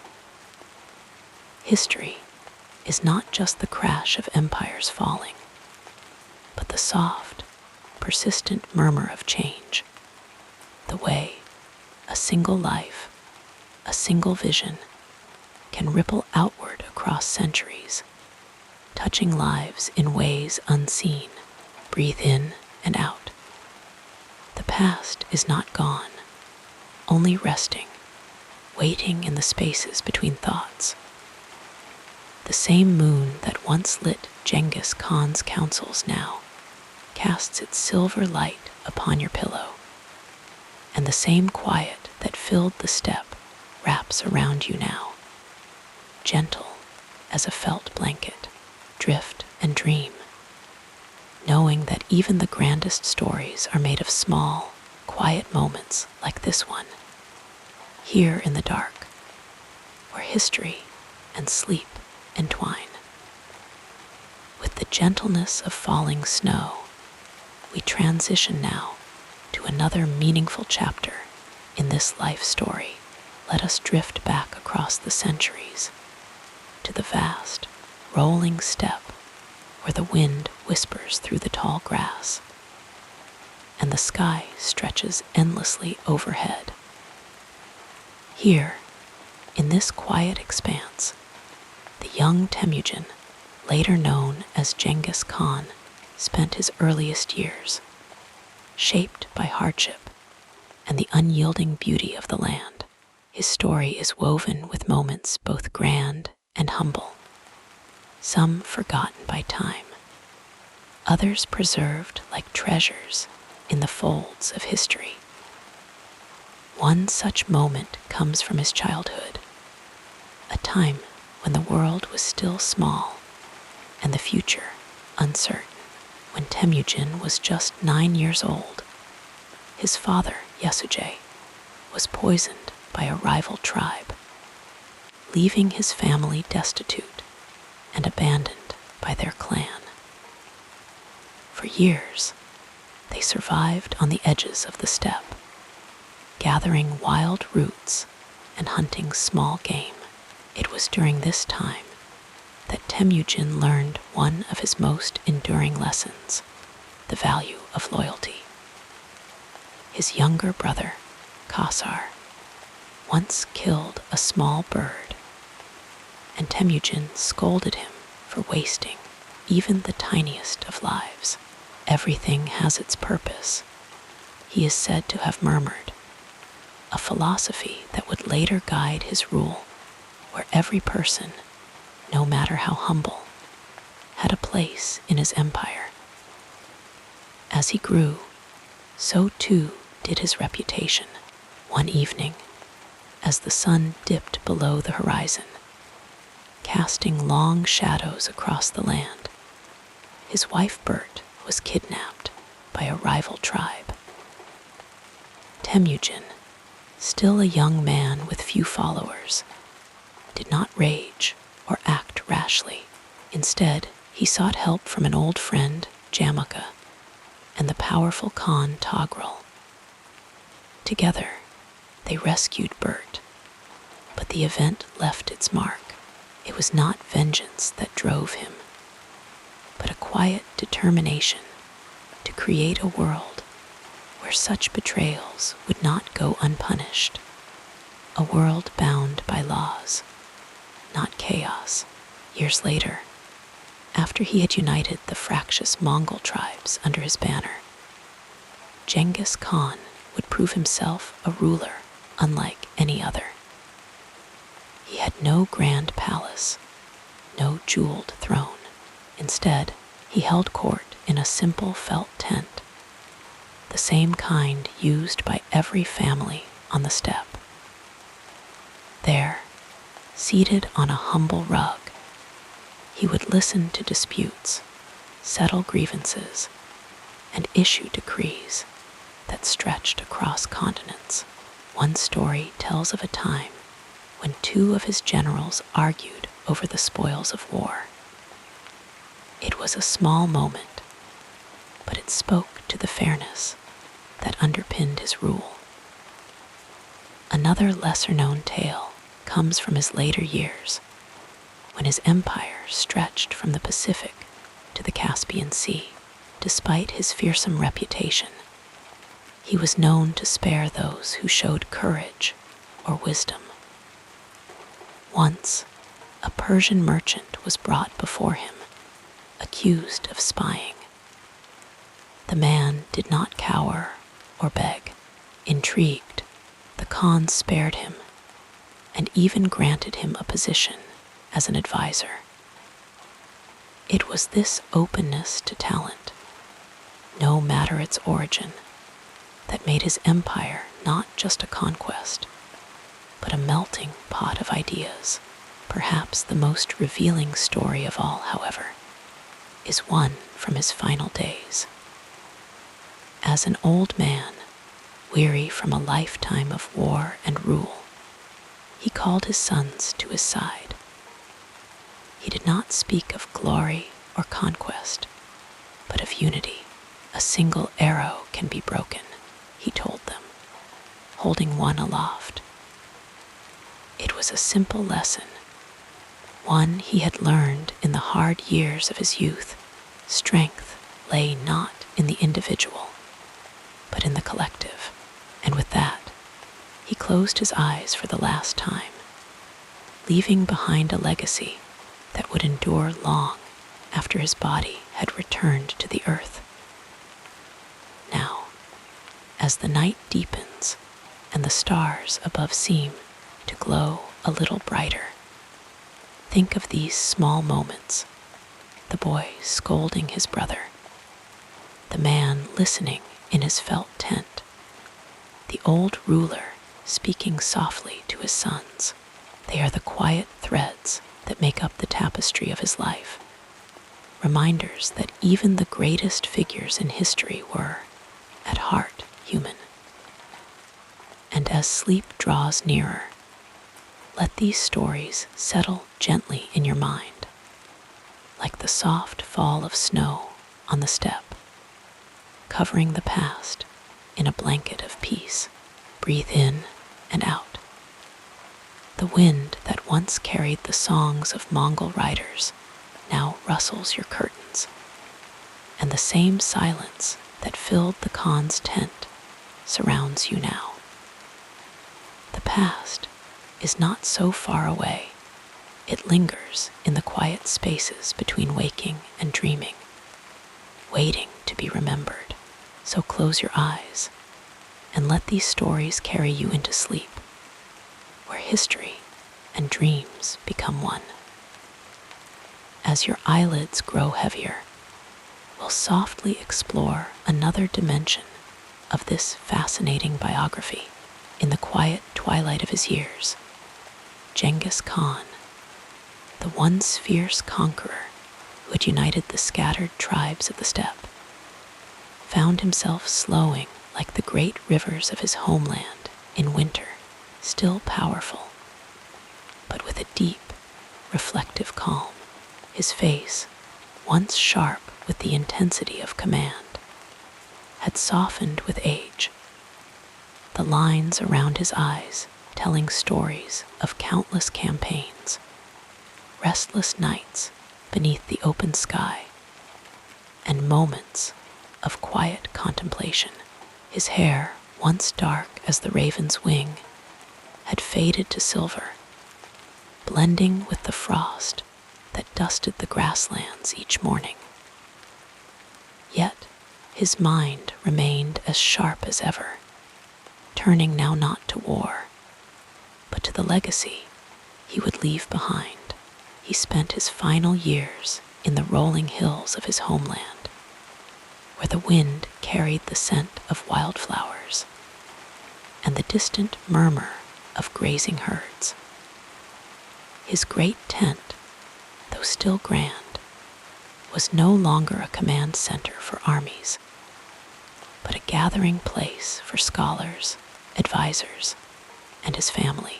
Here, in the flickering light of oil lamps, he would listen to reports from his far-flung empire, not of battles, but of trade routes humming with merchants, of cities where once warring peoples now lived side by side, of laws being upheld with fairness rather than fear. It was the empire he had built not just with the sword, but with vision, a place where the Silk Road flourished under Mongol protection, where messages could travel safely from one end of the known world to the other, where even the lowliest herder could appeal directly to the Khan himself for justice. One of his final acts was the codification of the Yasa, the great legal code that had guided his people for decades. He gathered his wisest advisors and spent long evenings refining it, ensuring that the laws were clear, just, and enduring. He spoke of mercy as often as discipline, of the importance of rewarding loyalty and hard work. He insisted that even the highest-ranking nobles were subject to the same laws as the common people, a radical idea in a world where kings often ruled by whim. And so the Yasa became not just a set of rules, but a foundation for stability, a way to bind the vast empire together long after his voice had fallen silent. His thoughts often turned to his sons Jachai, Chagatai, Urjadai, Talyui, each so different, yet each carrying a piece of his spirit. He knew the dangers of succession, had seen empires crumble when rulers passed and heirs turned on one another. So he spoke to them not as a conqueror, but as a father, urging them to remember the lesson of the arrows. He reminded them that their strength lay in unity, that the empire was greater than any one of them. When the time came, he named Urjadai as his successor, not because he was the fiercest warrior, but because he had the wisdom to listen, to compromise, to rule with patience. And though there would be struggles in the years to come, the empire endured, stretching from the forests of Ruse to the shores of the Yellow Sea, a testament to the vision of the man who had first bound the tribes together beyond his family. His legacy lived in the very fabric of the world he had reshaped. The Pax Mongolica, the peace that followed his conquests, allowed ideas and goods to flow as never before. Paper money, printing, gunpowder innovations that would change the course of history spread along the secure trade routes his armies had forged. In the West, travelers like Marco Polo would later marvel at the order and efficiency of Mongol rule, at the way a single passport could grant safe passage across thousands of miles. Even his enemies in time would speak of his brilliance, his ability to adapt, to learn from those he conquered, to turn strangers into loyal followers. And yet, for all his power, he remained, in the end, a man of the steppe. When he felt death approaching, he asked to be taken to the sacred mountain of Birken Kaldun, the place where, as a young fugitive, he had once hidden from his enemies and prayed for survival. There, beneath the same eternal sky that had watched over his rise, he breathed his last. His burial was swift and secret, as was the Mongol way. His body returned to the earth without fanfare, so that no grave could be desecrated, no monument could become a site of conflict. The exact location was forgotten, lost to time, as if the land itself had embraced him, keeping his final resting place as quiet and unassuming as the boy he had once been. In the centuries that followed, his name would be spoken with awe, with fear, with reverence. Some would remember only the battles, the cities that had fallen, but others would recall the man who had lifted the poorest shepherd to greatness if he showed courage, who had welcomed scholars and artisans from every corner of his empire, who had believed that laws should bind the powerful as well as the weak. His descendants would rule kingdoms from China to Persia, carrying his bloodline into the annals of history. But perhaps his greatest legacy was simpler, the idea that even the most fractured of peoples could be united.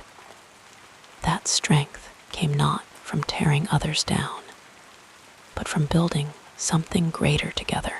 Now, as the night grows deeper and the weight of sleep begins to settle upon you, imagine the vast, silent steppe under a sky thick with stars.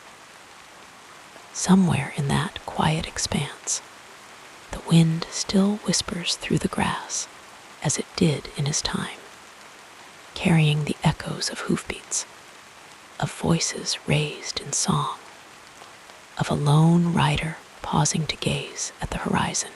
The world he shaped has changed, but the lessons he left behind remain, like the faintest imprint of a campfire, long gone cold.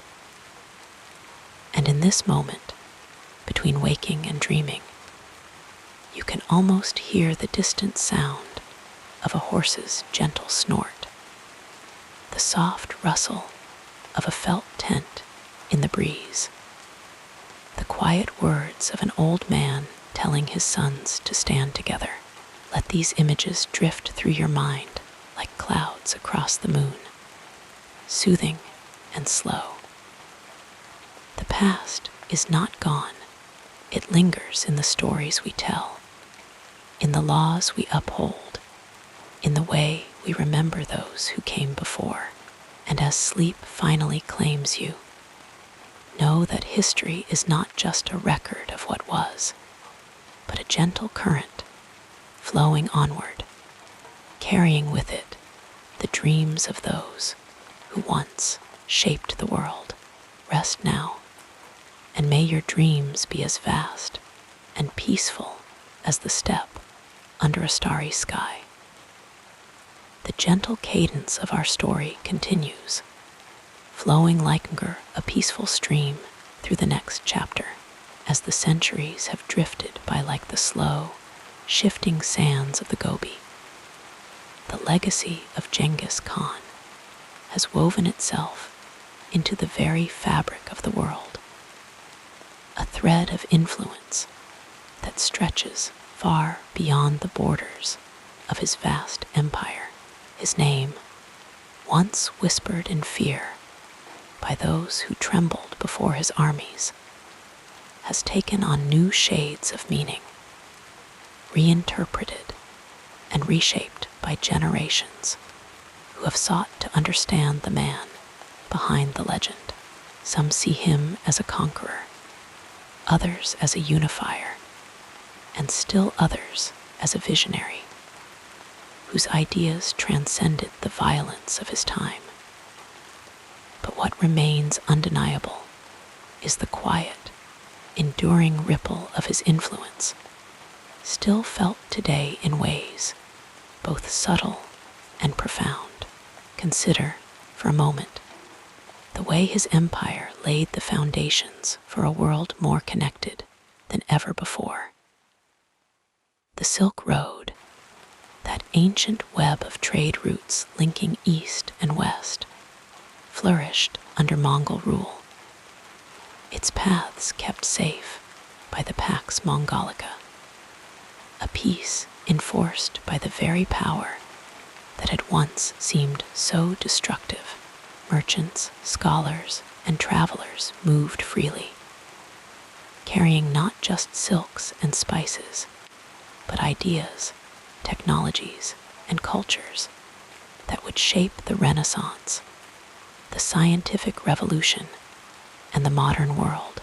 In this way, Genghis Khan's empire became a bridge between civilizations, a quiet force that helped knit together the scattered fragments of humanity. Even now, in the bustling cities of Europe, the quiet temples of Japan, or the universities of America, traces of his influence linger. The postal system he established, with its relay stations and swift messengers, was a precursor to the global networks of communication we rely on today. His belief in meritocracy, the idea that a person's worth was measured not by birth, but by ability, echoes in modern movements for equality and social mobility.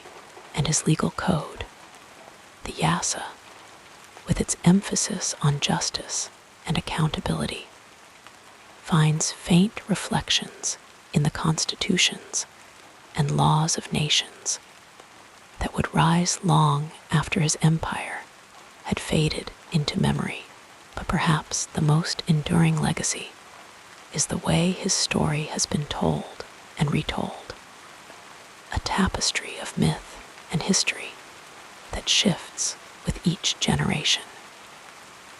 In Mongolia, he is a national hero, a symbol of resilience and pride, his image found on currency, in statues, and in the hearts of those who trace their lineage back to the Great Khan. In the West, his name was once synonymous with terror, a shadowy figure from the edges of medieval maps. But as historians have peeled back the layers of legend, a more nuanced portrait has emerged, one of a leader who valued loyalty, rewarded talent, and sought to create order from chaos. Modern leaders, whether they know it or not, have drawn from his example. The idea of a unified, multicultural empire finds echoes in the aspirations of nations that strive to balance diversity with cohesion. His military strategies, speed, adaptability, the use of psychological warfare have been studied by generals and entrepreneurs alike, applied not just to battlefields, but to boardrooms and political campaigns. Even in the realm of genetics, his legacy lives on. Studies suggest that his descendants number in the millions, a living testament to the reach of his bloodline. And then there are the quieter, more personal ways his influence lingers in the nomadic herders of Central Asia, who still follow the rhythms of the seasons as their ancestors did. There is a connection to the world he knew. In the whispered stories told around campfires, in the songs that speak of courage and kinship, the spirit of his time endures. For those who listen closely, the past is not so distant. The wind that stirs the grasslands still carries the same whispers it did 800 years ago. As you drift toward sleep, let your mind wander across these vast, interconnected threads. The world Ghengis Kahn helped shape is gone, and yet it is not. His legacy is not a monument of stone, but something far more fluid, an idea, a way of thinking, a reminder that even the most fractured peoples can find common ground. The empires of today may rise and fall, but the lessons of the past remain, like the faintest imprint of footsteps in the sand, slowly fading, but never quite disappearing. And so, as the night deepens and the stars turn slowly overhead, let these thoughts settle gently in your mind. History is not just the record of what was, but a living thing, a quiet force that shapes the present in ways we may never fully see. The great Khan's story is one thread in that vast tapestry, a thread that still shimmers faintly in the fabric of our world. Rest now, and may your dreams carry you across the endless steppe, where the past and present blur like the horizon at dawn, and where the echoes of history whisper softly in the wind. Wrapped in the comfort of these words, we'll drift together into the next part of this soothing biography.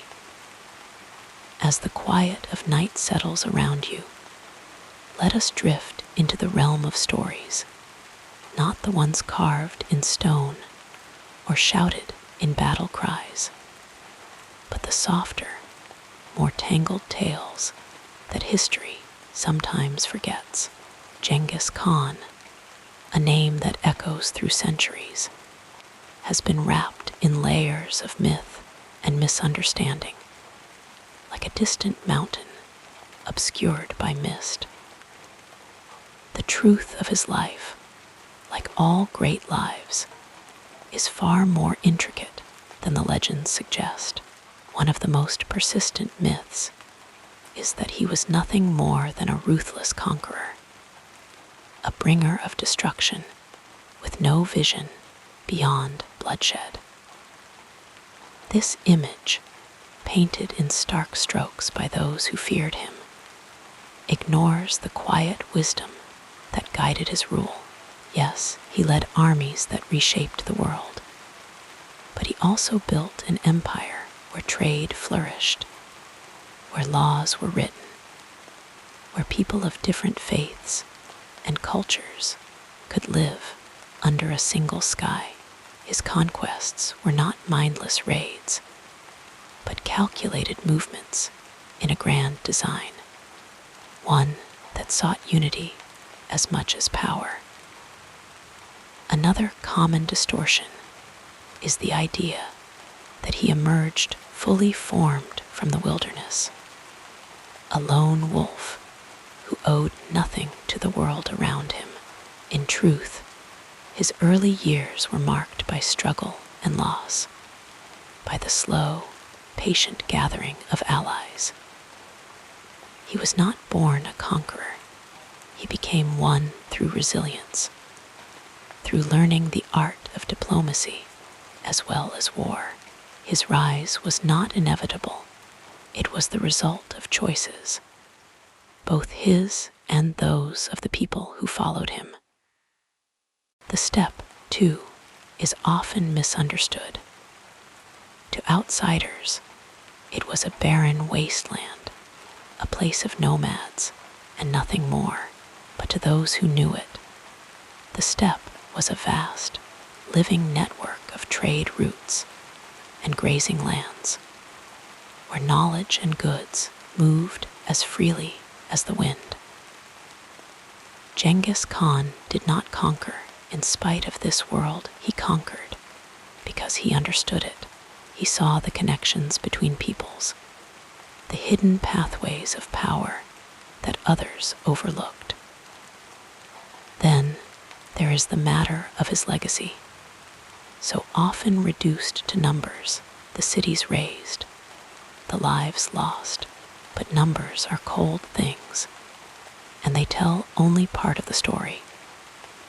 His empire became a bridge between East and West, a place where ideas and inventions traveled as freely as silk and spices, the printing press, gunpowder, even the humble compass. These innovations spread along the roads his rule had secured. The world we know today was shaped, in quiet ways, by the peace that followed his wars. And what of the man himself? The myths paint him as either a monster or a demigod, but neither captures the truth. He was a leader who rewarded loyalty and punished betrayal, who valued merit over birthright, who could be both fierce and forgiving. He was a father who grieved for his sons, a husband who honored his wives, a strategist who knew when to fight and when to wait. These nuances are often lost in the grand sweep of history, but they matter because they remind us that even the most towering figures were human, shaped by their time and place. The stories we tell about the past are never simple. They are woven from memories and misunderstandings, from fear and admiration, from the need to make sense of things too vast to hold in a single thought. Genghis Khan's story is no different. It has been stretched and trimmed to fit the teller's purpose, to serve as a warning or an inspiration. But the real man, the real empire, was far more interesting than any myth. So as sleep draws near, let these thoughts soften and blur at the edges. The past is not a single thread, but a tapestry, and every figure within it is both more and less than the stories say. Genghis Khan was a conqueror, yes, but also a unifier, a man of his time, yet one whose shadow still touches ours. The truth, as always, lies somewhere in the quiet spaces between the words, in the whispers of history that drift like wind over the steppe. Rest now, and let the weight of these thoughts settle like dust on ancient scrolls. The night is long, and the stories will wait for morning. Now, as we continue our gentle journey through this remarkable life, let us explore the next chapter. Genghis Khan's life was like the endless steppe itself, vast, untamed, shaped by forces both seen and unseen. Born into a world of fractured tribes and ceaseless conflict, he emerged not just as a conqueror, but as a man who wove scattered peoples into something greater. His name still echoes across centuries, whispered in awe and sometimes in fear. Yet the truth of his legacy is softer, more complex than the legends suggest. He was a man who understood the weight of loyalty, the necessity of order in a world that had known only chaos. The Mongol Empire he built was not merely a machine of conquest, but a vast network of trade, ideas, and laws that stretched from the forests of Russia to the shores of the Pacific. Under his rule, the Silk Road flourished. Merchants traveled in safety, and cultures mingled in ways that would shape the world for centuries to come. Yet, history remembers him in fragments, each piece colored by the teller's hand. To some, he is the unstoppable warlord, a storm of destruction sweeping across continents. To others, he is the architect of an empire that brought peace where there had been only war, a ruler who valued merit over birthright, who rewarded skill and punished betrayal with equal measure. The truth, as always, lies somewhere in between, in the quiet understanding that no human life can be reduced to a single story. Even now, his influence lingers. The borders of modern nations still trace the paths his armies once marched. The blood of his descendants flows in veins across Asia and Europe, a silent testament to the vast reach of his legacy. Languages, customs, even the way we think of leadership and governance still bear the faint imprint of his vision. He was a man of his time, yet his shadow stretches long into ours. But perhaps the most enduring part of his story is not the battles or the empire, but the way he reminds us that history is never simple. He was neither demon nor deity, but a man driven by ambition, shaped by hardship, capable of both great cruelty and surprising mercy. The stories we tell about him say as much about us as they do about him, revealing our own fears, our own longing for order in a chaotic world. As the night deepens and sleep draws near, let these thoughts drift like clouds over the open steppe. The past is not a weight to carry, but a landscape to wander, softly lit by the fading embers of memory. Ghengis Khan's story, like all great stories, is not just about what was, but about what lingers, the quiet echoes of a life that changed the world. So close your eyes and let the stillness of the night wrap around you. The horses have ceased their galloping, the winds have stilled, and the great Khan himself has long since slipped into the realm of legend. Rest now, knowing that the past is at peace, and the stories will be waiting, patient as the dawn, when you are ready to hear them again. Sleep well, and may your dreams be as vast and untroubled as the open sky.